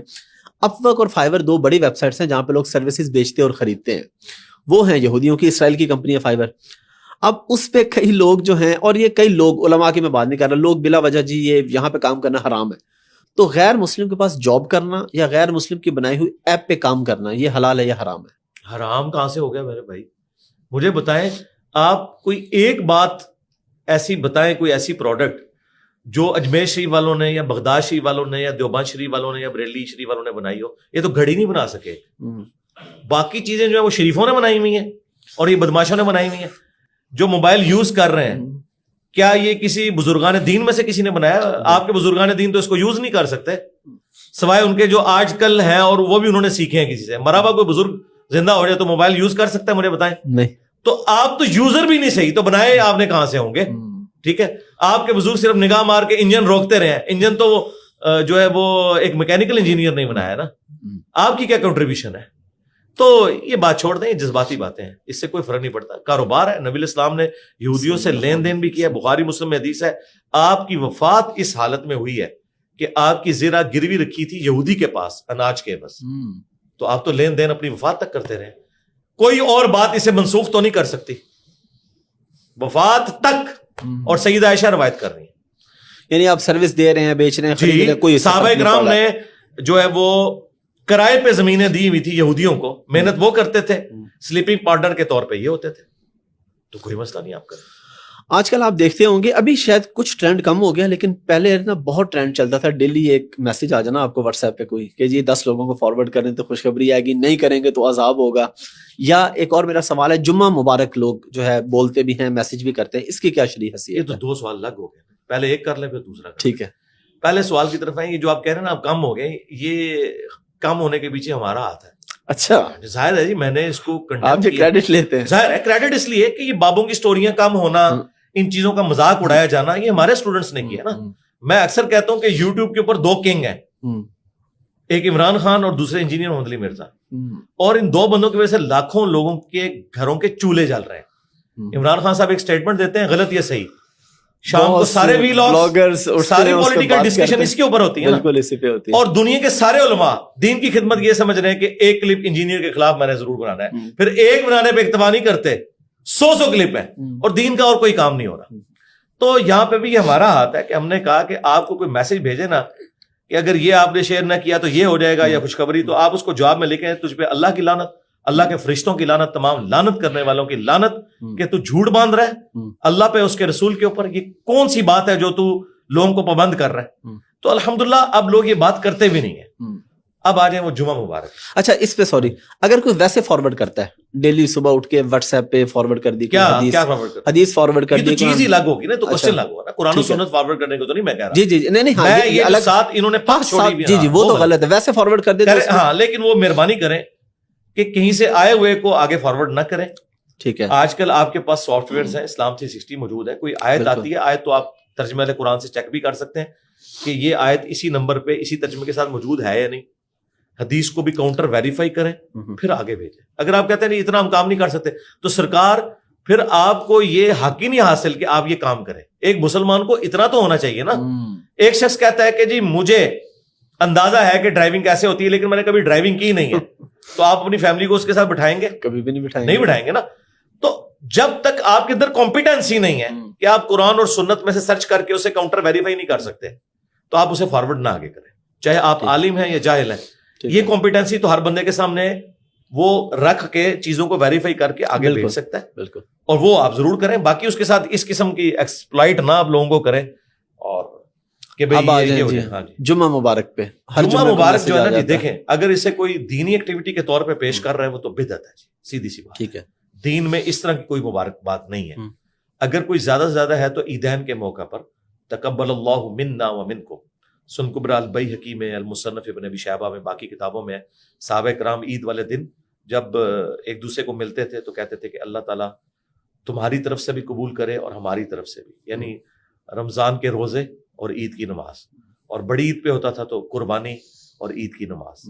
یہ ایک ٹریڈیشن ہے, اور اس میں بھی عید مبارک نہیں ہے نہ جمعہ مبارک ہے. البتہ اگر کوئی ایک اپنی علاقے کی ٹریڈیشن کے طور پہ کسی کو کہتا ہے شادی مبارک یا عید مبارک, یا کسی کا بچہ پاس ہو گیا اس پہ مبارکباد بھیج دیتا ہے, دعائیہ کلمات بھیج دیتا ہے, تو اس پہ کوئی شرعی گرفت ہونی نہیں چاہیے. یہ کچھ علماء جو ہارڈ لائنر ہوئے ہیں نا وہ اسی اعتبار سے ہوئے ہیں. جیسا تقی عثمانی صاحب کی بھی میں آڈیو اگلے دن سن رہا تھا, وہ کہہ رہے تھے آنے والے وقت میں تو لوگ اسے دین کا حصہ بنا لیں گے, تو اس سینس میں ان کی بات میں وزن ہے. لیکن معذرت کے ساتھ تقی عثمانی صاحب جس فرقے سے تعلق رکھتے ہیں اس فرقے میں اور ان کے اپنے بزرگوں نے بھی دین کے نام کے اوپر کئی بدعتیں خود جاری کر دی ہیں. مثلا فرض نماز کے بعد اجتماعی دعا کروانا, یہ صرف وسیلہ اور توسل کے طور پر ہو سکتا ہے کہ کوئی امام سے ریکویسٹ کرے کہ آپ دعا کروا دیں, لیکن یہ ریگولرلی دعا کروانا ہر نماز کے بعد اجتماعی, اپنی دعا آپ کریں, سنت اذکار ہے, یہ بدعت ہے. اور یہ خود علماء مانتے ہیں ان سے پوچھے، کہتے ہیں یہ علماء نے جاری کی تھی کہ کہیں دعا امت سے اٹھ نہ جائے. لیکن ہوتا یہ ہے کہ علماء جب بھی کوئی چیز جاری کرتے ہیں تو وہ ابن سنان تابعی کا قول ہے سنن دارمی کے اندر، مشکات کے اندر، کہ جب کبھی بھی کہیں کوئی بدعت داخل ہوتی ہے نا تو اللہ تعالیٰ سنت کو اٹھا لیتا ہے. اب سنت اٹھ گئی، لوگوں نے فرض نماز کے بعد کے اذکار چھوڑ دیے. 2-3 تو سب کو پتا ہے، آیت الکرسی، تسبیحات فاطمہ، لیکن یہ 17 اذکار ہیں جو ہم نے اپنے گرین کارڈ پہ لکھے ہوئے ہیں، سوائے اہل حدیث کے کوئی نہیں پڑھتا، کیونکہ وہاں یہ بدعت نہیں آئی. وہ سنت اذکار کرتے ہیں، چاہے ہاتھ اٹھا کے کریں چاہے ویسے. جس مسئلہ کی آپ بات کریں ان کے ہمیں رائمنڈ میں نہیں ہوتی اجتماعی دعا. ہاں جی، رائمنڈ میں نہیں ہوتی ہے، اور ہو بھی تو وہ کسی کام کی نہیں. اس کی وجہ یہ ہے کہ فرض نماز کے بعد اگر وہ کوئی دعا کر بھی لیں نا تو ارد گرد کے لوگوں کو پتا چلے گا، وہ 80-90 ہزار جو بندہ پیچھے نماز پڑھ رہا ہے ان تک تو آواز بھی نہیں پہنچے گی، تو وہ پریکٹیکلی نہ ہی ہوئی. ہاں تو اسی طریقے سے. اچھا، خوابوں کے بارے میں تھوڑا سا ہمیں بتائیں، خواب کی شرعی حیثیت کیا ہوتی ہے، اور اگر کوئی برا خواب دیکھا جائے تو کیا وہ بتایا جائے یا اس کی تعبیر پوچھی جائے یا بس اگنور کر دیا جائے، یا جو ایک حدیث پاک کا مفہوم ہے، میں آپ سے وضاحت چاہوں گا. میں نے مفہوم سنا ہے کہ اگر کوئی برا خواب آئے تو آپ کروٹ بدل کے تھو کر دیں تو وہ آپ کو افیکٹ نہیں کرے گا. اس بارے میں تھوڑا سا بتا دیں. دیکھیں، بخاری مسلم دونوں میں حدیث ہے، نبی صلی اللہ علیہ وآلہ وسلم نے فرمایا کہ خواب یا تو اللہ کی طرف سے ہوتا ہے یا شیطان کی طرف سے. اور ساتھ ابن سیرین تابعی کا قول بھی امام بخاری امام مسلم نے نقل کیا ہے کہ یا پھر اپنے نفس کی طرف سے. نفس والا بھی آلموسٹ آپ سمجھ لیں ایک بیماری کی کیٹیگری میں فال کرتا ہے. ٹھیک ہے. تو جب کوئی اچھا خواب دیکھو تو اللہ کا شکر ادا کرو، اور اگر کوئی برا خواب دیکھو تو بائیں طرف 3 دفعہ تھوک دو. یعنی وہ پریکٹیکلی تھوکنا نہیں ہے، بس اتنا. ٹھیک ہے. اور نبی الاسلام کے الفاظ ہیں بخاری مسلم میں کہ اس کا ذکر بھی پھر کسی سے نہ کرو. ٹھیک ہے. یعنی کوئی برا خواب دیکھے آپ نے کسی کی طرف سے تو اس کی طرف سے صدقہ اور خیرات کر دیں. ٹھیک ہے. کوئی مرا ہوا شخص ہے اس کے لیے دعائیں مغفرت کر دیں. ٹھیک ہے. اس کی طرف سے میت کی طرف سے صدقہ کر دیں. یہ آپ کا ایٹیچیوڈ ہونا چاہیے. باقی خوابوں کے اوپر کوئی نہ تو دین ثابت ہوتا ہے نہ کوئی ڈیفینیٹلی بتا سکتا ہے. بخاری مسلم دونوں میں حدیث ہے کہ میری وفات کے بعد اب غیب کی خبروں میں صرف مبشرات باقی ہیں. صحابہ نے پوچھا مبشرات کیا ہیں تو فرمایا خواب. لیکن خواب کی چونکہ 3 قسمیں ہیں، اب یہ کون ڈیفائن کرے گا یہ اللہ کی طرف سے ہے، شیطان کی طرف سے ہے یا نفس کی طرف سے. ڈیفینیٹلی اس وقت پتا چلے گا جب وہ واقعہ ایگزیکیوٹ ہو جائے گا. یعنی اگر آپ نے کوئی خواب دیکھا اور پریکٹیکلی کچھ عرصے بعد وہ واقعہ ہو گیا، پھر آپ کہیں گے کہ ہاں وہ خواب جو تھا وہ اللہ کی طرف سے اشارہ تھا. لیکن اگر وہ خواب ایگزیکیوٹ ہی نہیں ہوا، جس میں ڈاکٹر طاہر القادری صاحب نے بڑے خواب دیکھے لیکن آج وہ سیاست بھی چھوڑ چکے ہیں، تو وہ پریکٹیکلی ایگزیکیوٹ نہیں ہوئے، تو ظاہر ہے کہ وہ اللہ کی طرف سے نہیں تھے. یہاں پہ تو نبی الاسلام کے حوالے سے لوگوں نے جھوٹ مشہور کر دیے. میں حالانکہ بخاری مسلم میں جو حدیث ہے کہ جس نے مجھے خواب میں دیکھا اس نے مجھے کو دیکھا، میری شکل میں شیطان نہیں آ سکتا. امام بخاری امام مسلم نے اس کے ساتھ ابن سیرین کا قول نقل کیا کہ جب رسول اللہ کو ان کی اپنی شکل مبارک میں دیکھا جائے، کسی اور شکل میں نہیں. یعنی اگر شیطان کلین شیو کسی بندے کو نظر آتا ہے اور کہتا ہے میں تمہارا نبی ہوں، کئی لوگوں نے ہمیں ڈرتے ڈرتے بتایا کہ یار یہ کیسے ہو گیا. ہم نے کہا بھائی شیطان کو دیکھا آپ نے. وہ کہتے ہیں نبی نے تو اپنی شکل کی گارنٹی دیا، اور نبی کی جو اپنی شکل مبارک ہے وہ احادیث میں آئی ہے. سفید داڑھی میں کئی لوگ ہیں نہیں ہم نے سفید داڑھی میں دیکھا، نبی علیہ السلام کی تو داڑھی سفید نہیں ہوئی. بخاری مسلم میں حدیث ہے وفات تک آپ کے سر اور داڑھی کے ملا کے انس بن مالک کہتے ہیں صرف 20 بال سفید تھے جو نظر بھی نہیں آتے تھے. چند بال کن پٹی پہ اور یہاں پہ 20 سے زیادہ تو میرے بال سفید ہیں،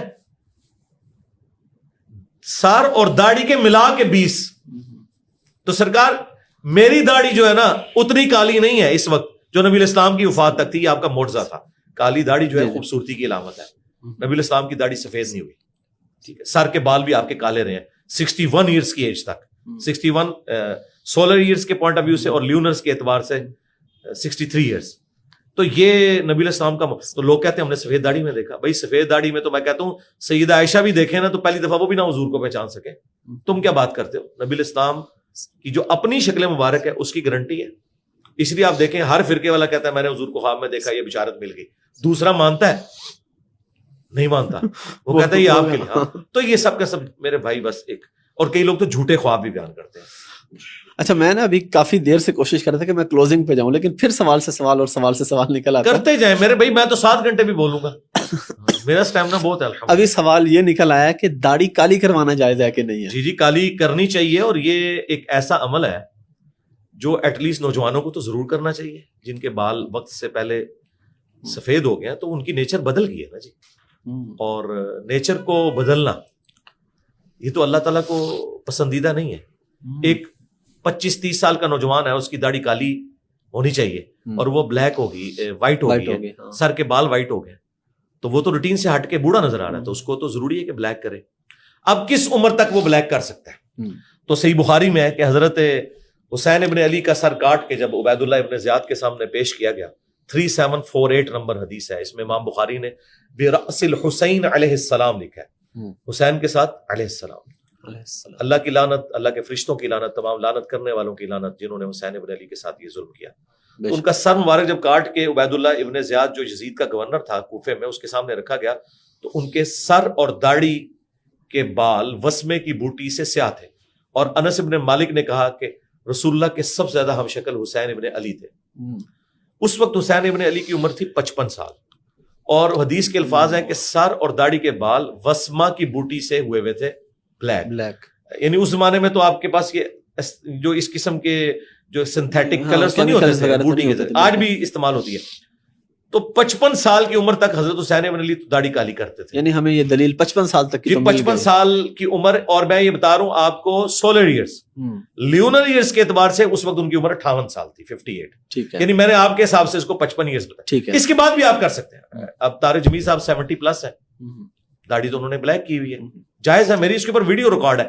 البتہ وہ جو ابو داؤد میں حدیث ہے نا کہ قرب قیامت میں ایسے لوگ آئیں گے کہ جو کبوتر کے پیٹوں کی طرح سیاہ کریں گے اپنی داڑھیوں کو, وہ جنت کی خوشبو نہیں پائیں گے.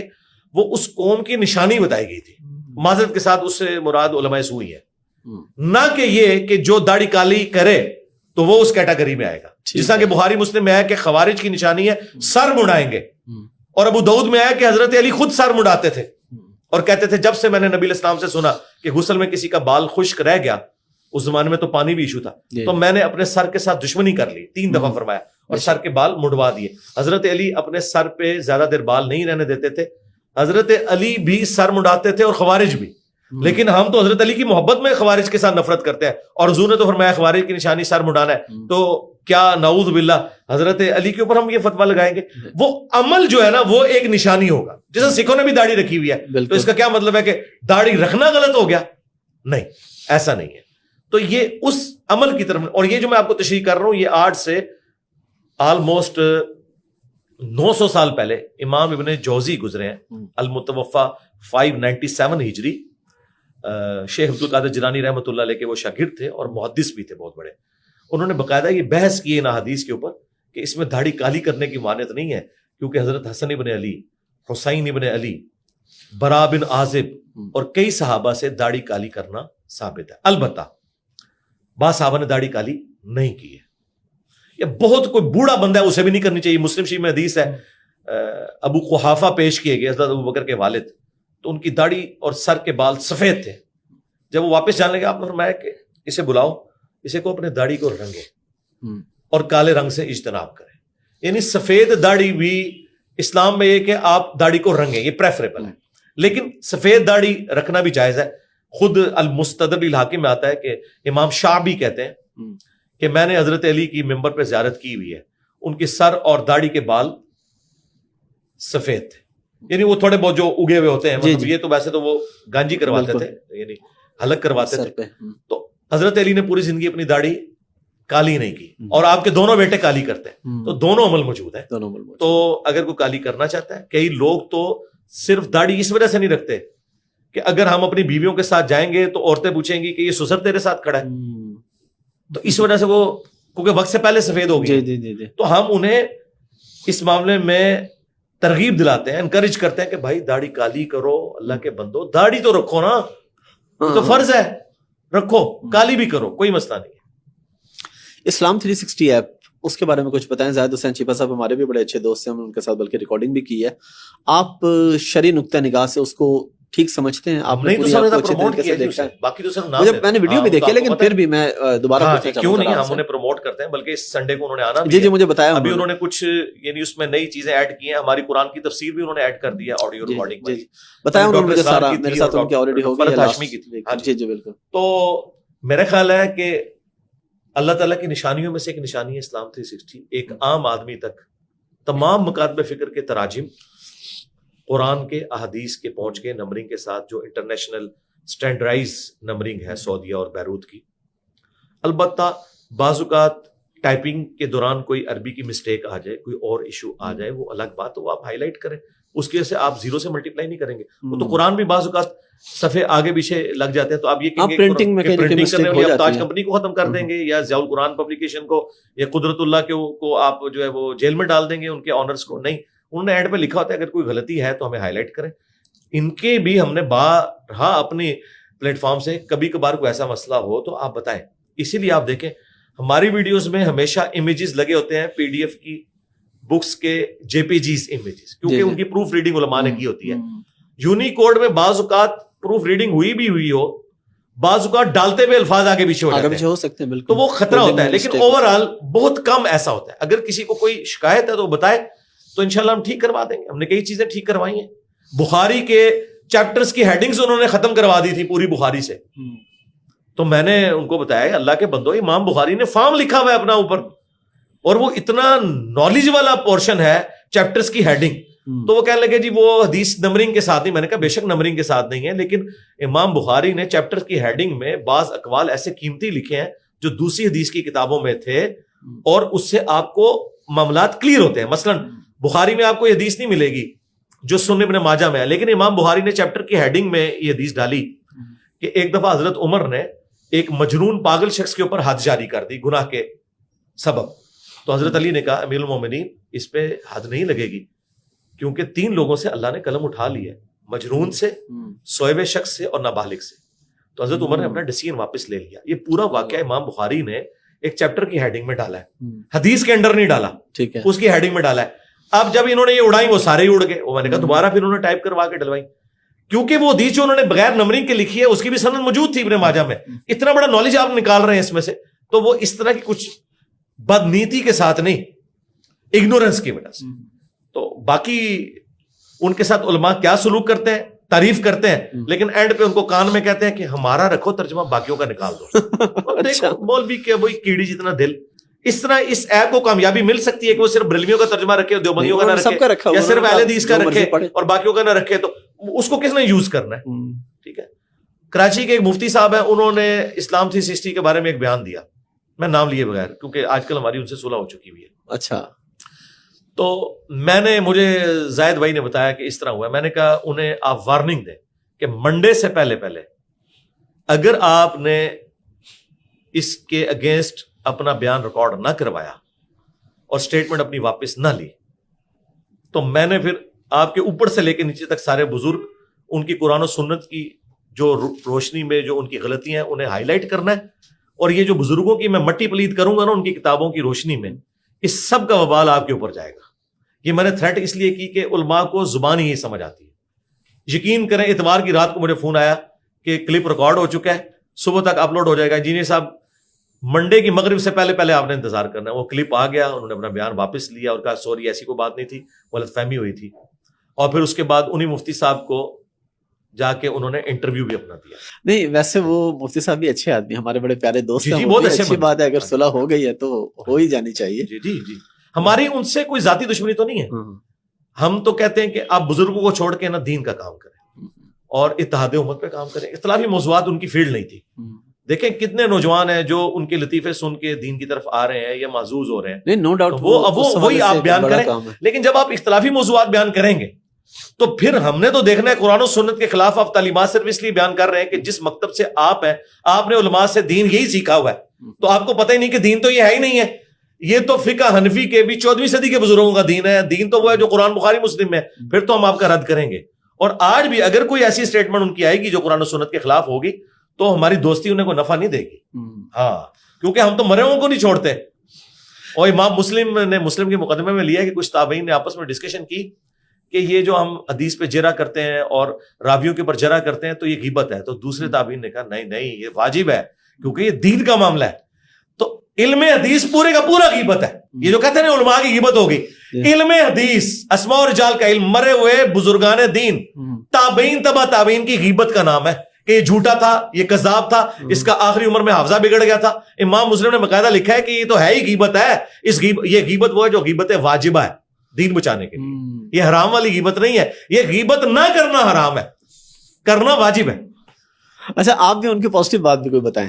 بتا دیے نا کہ لطیفے بہت اچھے کچھ. ہاں کیونکہ مفتی صاحب نے آپ کے بارے میں بڑی بات کی تھی کہ آپ بڑے انٹیلیجنٹ ہیں, اس حوالے سے ایک پوڈ کاسٹ میں انہوں نے بھی ذکر کیا تھا. تو آپ بھی میری تعریف یہ نہیں ہے کہ مجھے کوئی انٹیلیجنٹ, نہیں تعریف نہیں, انہوں نے میری تعریف یہ ہے کہ میں پازیٹیو وے میں یوز کریں. میری تعریف یہ ہے کہ اس پلانٹ ارتھ پہ مجھ سے پہلے نہ آج تک میرے علم میں کوئی بندہ ہے کہ قرآن اور سنت کی دلیل دیتا ہو, آیت کا نمبر بتاتا ہو, حدیث کا نمبر بتاتا ہو, بک کا بتاتا ہو, اور وہ چیزیں پبلکلی ڈسپلے کرواتا ہو, انکلوڈنگ ڈاکٹر ذاکر نائک کے, کیونکہ ڈاکٹر ذاکر نائک کی تو یہ فیلڈ نہیں ہے, وہ تو کمپیریٹیو ریلیجن کو لے کے چل رہے ہیں. لیکن دنیا کے 1.5 ارب مسلمانوں کا مسئلہ تو یہ والا ہے نا, غیر مسلموں والے ایشوز تو بڑے تھوڑے ہیں. میں تو ان ٹاپکس میں بھی بولتا ہوں, اور اس میں بھی آیات, ابھی عیسیٰ ابن مریم کے اوپر میرا پورا ایک کلپ آیا ہے یہ 25 دسمبر کے اوپر, آپ دیکھیں میں نے پورے قرآن سے فی الودی ایک ایک چیز بیان کیا, اور بعد میں اس کے ریفرنس بھی لگ کے سامنے آ گئے. تو ہمارا تو کسی کے ساتھ کوئی مقابلہ ہی نہیں اس حوالے سے کہ کوئی یہ بات. تو اگر ہماری کسی نے تعریف کرنی ہے تو یہ کرے کہ اس سے پہلے پلانٹ ارتھ پہ کوئی قرآن اور حدیث کو بیان نہیں کرتا تھا, صرف بزرگوں کے اقوال پیش کیے جاتے تھے. کوئی شک نہیں. تو یہ میں اس کو تعریف کروں گا, انٹیلیجنٹ ہونا کیا ہے, انٹیلیجنٹ تو بڑے بڑے دنیا میں لوگ ہیں. آپ کا بھی بڑا پازیٹیو کام ہے, اور ان کا بھی بڑا پازیٹیو ہے کہ نوجوان نسل جو ہے وہ ان کی, ہاں جی ہم اس کی تعریف کرتے ہیں, لیکن ہم کہتے ہیں اختلافی موضوعات پہ بات نہ کریں, اتحاد امت پہ کام کریں, جس طرح طارق جمیل صاحب کر رہے ہیں, ثاقب رضا مصطفی صاحب کر رہے ہیں, یہ بھی کریں. لیکن جیسے آپ اختلافی موضوع پہ آئیں گے نا, آپ کو اعتراض نہ ہو تو میں لے سکتا ہوں پبلک کے لیے, اگر آپ کو اعتراض نہ ہو میں تو نام لے سکتا ہوں کہ نام نہیں لینا. نہیں لیں آپ جس کی بھی نام. نہیں مفتی طارق مسعود صاحب کا ذکر ہو رہا ہے, ویسے میں نے کہا کہ ذرا کچھ پبلک نہیں ہوگی تو چلو انہیں ذرا پتہ چل جائے کہ میں نے بتا دیا آپ کو, ہمیں تو کسی سے کوئی مسئلہ نہیں ہے. مسئلہ یہ کہ آپ دین بابوں کا نہ بیان کریں, کتابوں کا بیان کریں, اور کتابیں بھی وہ جو اماموں نے لکھی ہیں, بابوں نے نہیں. ہم ان اماموں کو مانتے ہیں جو ہمارے نبی کے غدار نہیں ہیں. آپ نے یہاں پہ لکھا بھی ہوا ہے کہ کتابوں کا خدا اور ہے, بابوں کا خدا. جی جی بالکل بالکل بالکل. اچھا ایک اور بس تقریباً لاسٹ کوشچن ہے اس نشست کا, میں اس پہ میرے 2 سوال ہے سوال کے اندر, کہ اس موضوع پہ بات کرنے پہ بھی لوگ تنقید کرتے ہیں, لیکن مسئلہ یہ ہے کہ اگر کوئی ایسا سوال ہے جو کہ جس کے بارے میں پوچھنا چاہیے کہ بھائی یہ گناہ ہے یا ثواب ہے یا اس کی کیا سزا ہوگی, تو مجھے دونوں باتوں کا جواب دیں. ہینڈ پریکٹس کے بارے میں آپ سے پوچھنا چاہ رہا ہوں, لڑکے یا لڑکی, اس کے بارے میں کیا بات کرنا ہی گناہ ہے, اور اگر بات کر لی ہے تو اس کی کیا سزا ہے, جائز ہے, ناجائز ہے, حرام ہے؟ جی حرام ہے, قرآن میں بالکل واضح ہے. ڈاکٹر ذاکر نائک نے پچھلے دنوں ایک ویڈیو ریکارڈ کرائی تھی, انہیں میں نے ریبٹل کیا تھا. مسٹربیشن آپ لکھیں, reply to doctor Zakir Naik from engineer Muhammad Ali Mirza. میں نے اپنا پوائنٹ آف ویو سامنے رکھا, وہ بھی ریبٹل کرنے کے لیے. خیر اس کے بعد بھی ڈاکٹر ذاکر نائک سے میری فون پہ بات ہوئی ہے, لیکن ہم نے اس ٹاپک کو ڈسکس نہیں کیا. ایک اچھے ماحول کے اندر گفتگو ہوئی ہے. وہ ایک اپنا پوائنٹ آف ویو رکھتے ہیں, ہم نے اپنا پوائنٹ آف ویو قرآن و سنت کی روشنی میں پیش کیا, انہوں نے علماء کے اقوال کی روشنی میں, اور وہ بھی اقوال انہوں نے ون سائیڈڈ پیش کیے. ہم نے قرآن و سنت سے بالکل واضح بتایا کہ سورہ المومنون کے سٹارٹ میں اللہ تعالیٰ نے اہل ایمان کی نشانی بتائی ہے کہ وہ اپنی شرمگاہوں کی حفاظت کرتے ہیں, مگر اپنی بیویوں اور کنیزوں, اور کنیزیں ظاہر ہے کہ وہ آج کل ایبسلیٹ ہو چکی ہیں. اور اللہ تعالیٰ نے ساتھ ہی فرمایا کہ جو اس کے علاوہ کوئی اور راستہ اختیار کرتا ہے وہ حد پھلانگنے والا ہے. اسی کیٹیگری میں یہ چیزیں فال کرتی ہیں. امام شافعی نے اسی آیت کو چیپٹر کی ہیڈنگ بنایا, اور انہوں نے کتاب الام میں لکھا ہے کہ اس کے تحت یہ جو آپ نے ہینڈ پریکٹس والا مسٹربیشن, اسے انہوں نے حرام قرار دیا اس کے تحت. اس کے علاوہ بھی کئی اور دلائل ہیں قرآن و سنت میں, وہ میری ویڈیوز کے اوپر تفصیلی ریکارڈڈ ہے.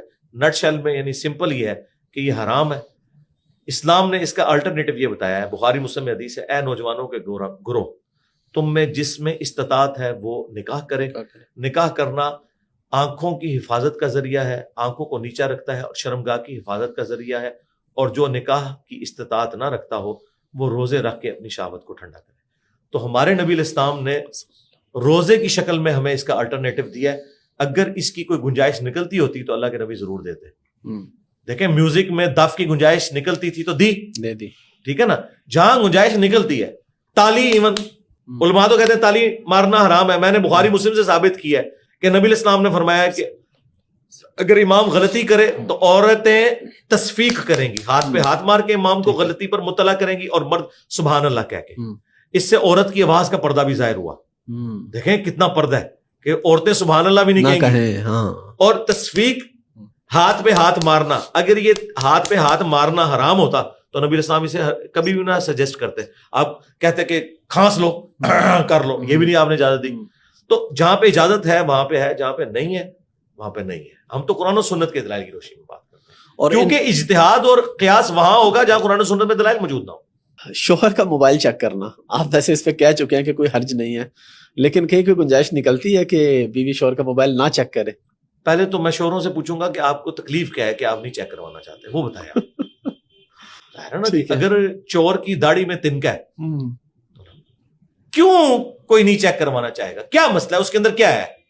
کیا ایسی چیز ہے جو نہیں بتانا چاہتا وہ؟ لیکن اگر وہ اتنا سمجھتی ہے، اگر تو بعد میں شروع ہوگا نا، مسئلہ کیا ہے؟ اس کو کوئی پریکٹیکل مثال لے کے آئے نا. دیکھیں اگر نہیں ہوتا اسلام میں تو یہ چیز ناپسندیدہ ہے کہ فرضی سوالات کیے جائیں. ٹھیک ہے، آپ پریکٹیکلی یہ کیس رکھیں گے، ٹھیک ہے، کہ یہ ایشو ہے اور یہ دنیا کے ہر مرد کے ساتھ یہ مسئلہ ہے، ٹھیک ہے، اس کی وجہ سے وہ اپنی عورت کو، اپنی بیوی کو موبائل نہیں چیک کروانا چاہتا. ٹھیک ہے، تو وہ چیز تو لے کے آئیں، کون سی چیز ہے؟ اور اگر ایسا کچھ نہیں ہے تو اس کو پورا اختیار ہے چیک کرنے کا. جی چیک کرے، عورت بھی اپنے مرد کو چیک کروائے اور مرد بھی اپنی عورت کو موبائل چیک کروائے، اس میں کیا مسئلہ ہے؟ اور اس میں کسی قسم کی کوئی معصیت ظاہر ہے. مجھے بتائیں قرآن جب کہہ رہا ہے سورہ البقرہ میں کہ تم ان کا لباس ہو وہ تمہارا لباس ہے، تو لباس یہ میں نے جو کپڑے پہنے ہیں اس کا اور میرے جسم کا کوئی پردہ ہے؟ مجھے بتائیں، اس سے زیادہ بہتر مثال دی جا سکتی تھی. تو مرد و عورت تو ایک دوسرے کے رازدار ہوتے ہیں، تو یہ کون سا ایسا راز ہے جو وہ چھپانا چاہ رہے ہیں؟ دیکھیں میاں بیوی کا جو ریلیشن شپ ہے نا، یہ دو چیزوں کے اوپر چلتا ہے، ایک سیکس، دوسرا اولاد. یہ کامن بانڈ ہے. اولاد کی وجہ سے لوگ کتنا کمپرومائز کرتے ہیں، بالکل، کیونکہ اولاد خراب نہ ہو جائے تو میاں بیوی ایک دوسرے سے نیچر نہ بھی ملتی ہو گزارا کرتے ہیں. لیکن اولاد والا اگر بانڈ نہ ہو، پیچھے پھر بانڈ بچ جاتا ہے سیکس کا. اور اگر سیکس فری ہو جائے اور چھپی دوستیاں ہوں تو مجھے بتائیں کون سا مرد ایسی عورت کو برداشت کرے گا اور کون سی عورت ایسے مرد کو برداشت کرے گی؟ تو میاں بیوی کا ریلیشن شپ تو پھر قائم نہیں رہے گا. یہ اسی اعتماد کے اوپر تو چل رہا ہے. اچھا، آج کل بھی میں یہاں پہ میں نام بالکل نہیں لوں گا، لیکن کچھ دوسرے فرقے کے علماء ہیں جو کسی حد تک متاع کو جائز قرار دیتے ہیں، کوئی گنجائش نکالتے ہیں. وہ آپ اس بارے میں کیا بالکل غلط ہے. چاہے سعودی عرب کے وہابی علماء کا نکاح مسیار ہو، جی جی، چاہے یہاں کے علماء کا، شیعہ کا نکاح متع ہو، یہ بالکل حرام ہے. قرآن و سنت میں اس کی کوئی گنجائش نہیں موجود. یہ فٹ ان نہیں بیٹھتا. پہلے تھا، بعد میں منسوخ ہو چکا ہے. میں نے اس کے اوپر باقاعدہ لیکچر ریکارڈ کروائے. اسلام کے مزاج میں یہ بات نہیں بیٹھتی. جس طرح شراب تھی، جی جی، پہلے جی جی اس کو اسٹیجز میں حرام کیا گیا. یہ نہیں ہے کہ مطلب کوئی پسندیدہ تھی اسلام کو، نہیں، اس طریقے سے متع کو بھی حرام قرار دے دیا گیا. اور آج کل آپ کیا سمجھتے ہیں طلاق کی سب سے بڑی وجہ؟ اور لاسٹ پہ آپ میسج کیا دیں گے لوگوں کو کہ طلاق کی ریشو پاکستان میں بہت زیادہ بڑھ رہی ہے؟ آپ نے طلاق کی سب سے بڑی وجہ ہے نا جو وہ فائنینشیل ایشوز ہیں. جی ہاں، لوگ تو کہتے ہیں جی برداشت کم ہو گئی ہے، لوگ جاہل ہیں، شک کرتے ہیں. یہ ساری کرولریز ہیں. اصل چیز فائنینشیل ایشوز ہیں. جب تک فائنینشیل ایشوز ریزالو نہیں ہوں گے باقی آپ کے مسئلے حل نہیں ہوں گے. میاں بیوی کی جو لڑائی کی اصل وجہ ہوتی ہے نا، عموماً گھروں میں وہ مرد گھر کے خرچے پورے نہیں کر سکتے، یا وہ خرچہ تو دیتے ہیں، عورتیں جو ہیں فضول خرچی کرتی ہیں اور اس کی وجہ سے پھر جھگڑے شروع ہوتے ہیں. یا دوسرے نمبر کے اوپر کرپشن ہو سکتی ہے سیکس کے پوائنٹ آف ویو سے، مرد یا عورت کی. وہ بات کی چیزیں. اصل چیزیں یہ ہیں کہ آپ شادی کروانے کا تو آپ کو شوق ہے، آپ کے ماں باپ کو شوق ہے، لیکن آنے والی جو بچی ہے اس کا خرچہ اٹھانا، اس کو جو اس کے جائز حقوق ہیں یہ دینا، اس کے لیے کوئی تیار نہیں ہوتا. پھر الٹیمیٹلی لڑائی جھگڑے تک بات جاتی ہے. اب لوگ آپ کو 50 باتیں بتائیں گے، صبر کی کمی ہو گئی ہے جی، آخرت اورینٹڈ نہیں رہے. سرکار آپ جو مرضی کر لیں، پہلا مسئلہ یہ باتیں کرنے سے آج تک کسی کا پیٹ نہیں بھرا. یہ مولوی جو باتیں کر رہے ہیں نا، وہ ایک دن میں اتنا خرچہ کرتا ہے جو ہمارے 1 سال کے خرچے ہیں. تو بھائی کر سکتا ہے. تو 4-6 کروڑ کی گاڑی سے نکل کے اور ہزاروں روپے کا ایک وقت کا کھانا کھا کے یہ کہہ سکتا ہے کہ اللہ کے نبی چٹائی پہ بیٹھتے تھے، تم بھی صبر کرو. جو چٹائی پہ بیٹھا ہوا ہے نا، وہ بیچارہ یہ کیسے کہے؟ وہ بھی کہے گا ٹھیک ہے تو اتر یہاں، مجھے وہاں بٹھا، وہاں میں بھی بیٹھ کے تیرے سے بھی اچھے انداز میں، تیرے سے زیادہ آنسو بہا کے کہوں گا کہ اللہ کے نبی چٹائی پہ بیٹھتے تھے. اصل مسئلہ بھائی جی روٹی ہے. جی ہاں، یہ باقی ساری لیپا پوتی والے معاملات ہیں. مفلسی کفر کے قریب لے جاتی ہے. ٹھیک ہے جی. وہ بعض جو بزرگ ہیں وہ تو تفنن کے طور پہ کہتے ہیں یہ اسلام کا 6واں فرض ہے روٹی. ہاں ظاہر ہے جی، جب روٹی نہیں ہوگی تو مجھے بتائیں یہ جو مسجد کی جو چندہ بکس کے اندر ہیر پھیر ہوتی ہے، چندے کے باکسز میں چوری ہوتی ہے، خوف خدا کدھر چلا جاتا ہے. کئی امام مسجد پکڑے گئے CCTV کیمروں میں. اب ان امام مساجد سے جب پوچھا گیا انہوں نے کہا جی آپ نے ہماری تنخواہ نہیں اتنی رکھی ہوئی ہے, یہ ہمارا حق ہے کہ ہم اس چندے میں سے کھائیں. تو دیکھیں جو آپ کو چوری کے خلاف جمعے کے خطبوں میں لیکچر دیتے ہیں وہ خود چندہ چوری کرتے ہیں. تو اس کا کیا مطلب ہے کہ سب سے بھاری چیز پیٹ, روٹی, فائنانس, اگر یہ مسئلہ آپ ایڈریس کر لیں, باقی ساری چیزیں الحمدللہ ہمارے معاشرے میں ابھی بھی اقدار موجود ہیں اسلامک, باقی ساری چیزیں موجود ہیں, وہ ساری کی ساری چیزیں اوور کم ہو جائیں گی اگر ہم یہ اپنا فائنانس والا ایشو کر لیں. اور ظاہر ہے کہ اس میں گورنمنٹ بھی ذمہ دار ہے, انڈیویجول بھی ہے. پھر آپ دوسرے نمبر پہ کہہ سکتے ہیں کہ سبسسٹنس لیول پہ لائف گزارنے کی کوشش کریں, فضول خرچی نہ کریں. یقین کریں ہم جن لوگوں کی فائنینشیل سپورٹ کرتے ہیں نا اپنے رشتہ داروں میں اور اپنے جاننے والوں میں, حیران ہوتے ہیں کہ وہ اپنی سرمنیز کے اوپر اس طرح پیسہ اڑاتے ہیں کہ ہم نے کبھی نہیں اڑایا ہوتا. بندہ کہتا ہے یار ہم تو اپنی جیب سے نہیں لگاتے اور یہ ہم سے ادھار اٹھا کے لگا رہے ہیں, تو دل ہی نہیں کرتا کسی کو پیسے دینے کو بھی. یہ آپ دیکھ لیں جتنے اس طرح کے لوگ ہیں. میں بار بار اینڈنگ کی طرف جا رہا ہوں, پھر سوال نکلتا آ رہا ہے. کریں. اشاروں پہ کھڑے ہوئے جو لوگ مانگ رہے ہوتے ہیں, یہ جو پیشہ ور بھکاری ہوتے ہیں, ان کو پیسے دینے چاہیے کہ انہیں نہیں دینا دینے چاہیے؟ تو آلموسٹ آپ سمجھ لیں جرم اور حرام ہونا چاہیے. اچھا, یہ 100% پیشہ ور ہے میرے بھائی. ان کی باقاعدہ آبادیاں ہیں, یہ پوری کمیونٹی کی شکل میں جھونپڑیوں میں رہتے ہیں. ٹھیک ہے, وہ تو آپ کے گلی محلوں میں رہتے بھی نہیں ہے. جی جی بالکل. اور اس سے بڑی بات وہاں پہ کوئی اور ضرورت مند آگے کھڑا ہو جائے نا تو وہ اس کو بھگا دیتے ہیں. جی بھگا دیتے ہیں, پورا سسٹم ہوتا ہے. بالکل. تو لیکن ایک چیز ہے, اگر کوئی آپ سے مانگے آپ نے اس کو ڈانٹنا نہیں ہے. ٹھیک ہے, یہ قرآن میں واضح ہے کہ اگر کوئی مانگنے والا آ جائے نا جھوٹا یا سچا ہے, آپ نے اسے ڈانٹنا نہیں, کیونکہ ہم نے کسی کا دل تو نہیں چیرا ہوا نا, ہم تو ظاہر کے اوپر فتوا لگاتے ہیں. بالکل. ہمارے عثمان بھائی کے پاس آتے ہیں مانگنے کے لیے لوگ ان کی دکان پہ, وہ کہتے ہیں بیٹھ جو روٹی کھانی کھلا دوں گا, کہتے ہیں نہیں پیسے دو, کہتے ہیں مزدوری کرو گے, ہاں جی کروں گا, کل آ جانا, آتے ہی نہیں ہے. کیوں بھائی مزدوری پورا دن کر کے انہیں پیسے ملنے ہیں, وہ انہوں نے 2-3 گھنٹے میں چھاپ لینے اتنے پیسے, پھر وہ بچے بھی ساتھ. تو اس کا حل یہ ہے کہ آپ کے پاس کوئی مانگنے کے لیے آئے اب اسے دعا دیں, اللہ تعالیٰ آپ کے لیے آسانیاں کرے. ٹھیک, یہ کہہ کے اسے رخصت کر دیں. آپ کو یہ حق نہیں کہ آپ اسے ڈانٹیں. ٹھیک ہے, اگر آپ کا یہ حق ہے نا کہ آپ اسے کچھ نہ دیں, تو اس کا یہ حق ہے کہ آپ اسے ڈانٹیں. چھڑکے نہیں اسے, چھڑکنا نہیں ہے, لیکن سلواتیں نہیں سنانی اسے. ہاں آپ اسے کہہ سکتے ہیں کہ تمہیں مزدوری نہیں مل رہی, میں تمہیں دوں گا, آؤ کھانا کھلا دوں گا. ڈانٹنے کا, تقریریں جھاڑنے کا کوئی فائدہ نہیں, کیونکہ یہ بیونڈ ریپیئر لوگ ہیں. ٹھیک ہے, ان کا تو آپ چھوڑتے ہیں. ان کی جو میں ان کے بارے میں اکثر کہتا ہوں کہ ان کی دنیا تو خراب ہے, آخرت بھی برباد ہے. انہوں نے کبھی عید کی نماز بھی نہیں پڑھی ہوئی, دین سے ان کا دور دور تک کوئی تعلق نہیں ہے, قابل رحم ہے یہ لوگ, لیکن پیسے ان کو پھر بھی نہیں دینے. پیسوں کی بات ہو رہی ہے تو پھر اس پہ بھی بتا دیں کہ پیسے کس حد تک کمانا جائز ہے, کیونکہ اب کئی لوگ یہ مثال دیتے ہیں, جی دیکھیں صحابہ کرام نے غربت میں زندگی گزاری, نبی کریم صلی اللہ علیہ وسلم نے غربت میں زندگی گزاری, تو آپ بس اتنے کمائیں کہ بس 2 ٹائم کی روٹی کھا لیں, اس سے زیادہ کمانا ٹھیک ہی نہیں ہے. نہیں میں وہ تو میں جانتا ہوں, آپ جانتے ہیں بہت. حضرت عبد الرحمن بن عوف رضی اللہ عنہ کی اب ایک مثال ہے, اور حضرت عبد الرحمن بن عوف نہیں, حضرت عثمان غنی رضی اللہ عنہ, رومنز اور پرشینز کے خزانے مسلمانوں کے ہاتھ لگے ہیں, تو اس وقت تو باقی سارے صحابہ امیر ہو گئے تھے. یہ غربت والی کون سی بات ہے؟ عبداللہ ابن زبیر جب شہید ہوئے ہیں, بخاری میں ذرا ان کے ایسٹس نکالیں, وہ اربوں میں ہیں آج کے, میں نے کیلکولیٹ کیے تھے ایک دن بیٹھ کے, اربوں میں, کیونکہ انہوں نے مانتے رکھی ہوئی تھی لوگوں کی, لیکن وہ غریبوں پہ لٹا بیٹھے, تو امانت تو واپس کرنی ہے. پھر انہوں نے جنگ جمل سے 1-2 دن پہلے اپنے بیٹے عبداللہ بن زبیر کو, بخاری میں آتا ہے, وصیت کی تھی کہ اگر میں مر جاؤں تو میرے کچھ پلاٹس وغیرہ یا اس طرح بیچ کے تو یہ قرضہ اتارنا ہے, اور وہ جو قرضہ لکھا ہوا ہے نا بخاری میں, وہ اربوں میں بنتا ہے. تو یہ سب یہ جھوٹی باتیں ہیں, یہ اس زمانے میں تھا پیسہ کما سکتے ہیں, حلال کمائیں جتنا مرضی کمائیں. بخاری مسلم میں حدیث ہے کہ عنقریب تم پہ دنیا کی دولت کھول دی جائے گی. مجھے یہ خطرہ نہیں کہ تم شرک میں مبتلا ہو, مگر یہ خطرہ ہے کہ دنیا کا مال تم پہ کھول دیا جائے گا اور تم اس کی لالچ میں ایک دوسرے کو قتل کرو گے اور تباہ و برباد ہو جاؤ گے جس طرح اگلے ہوں گے.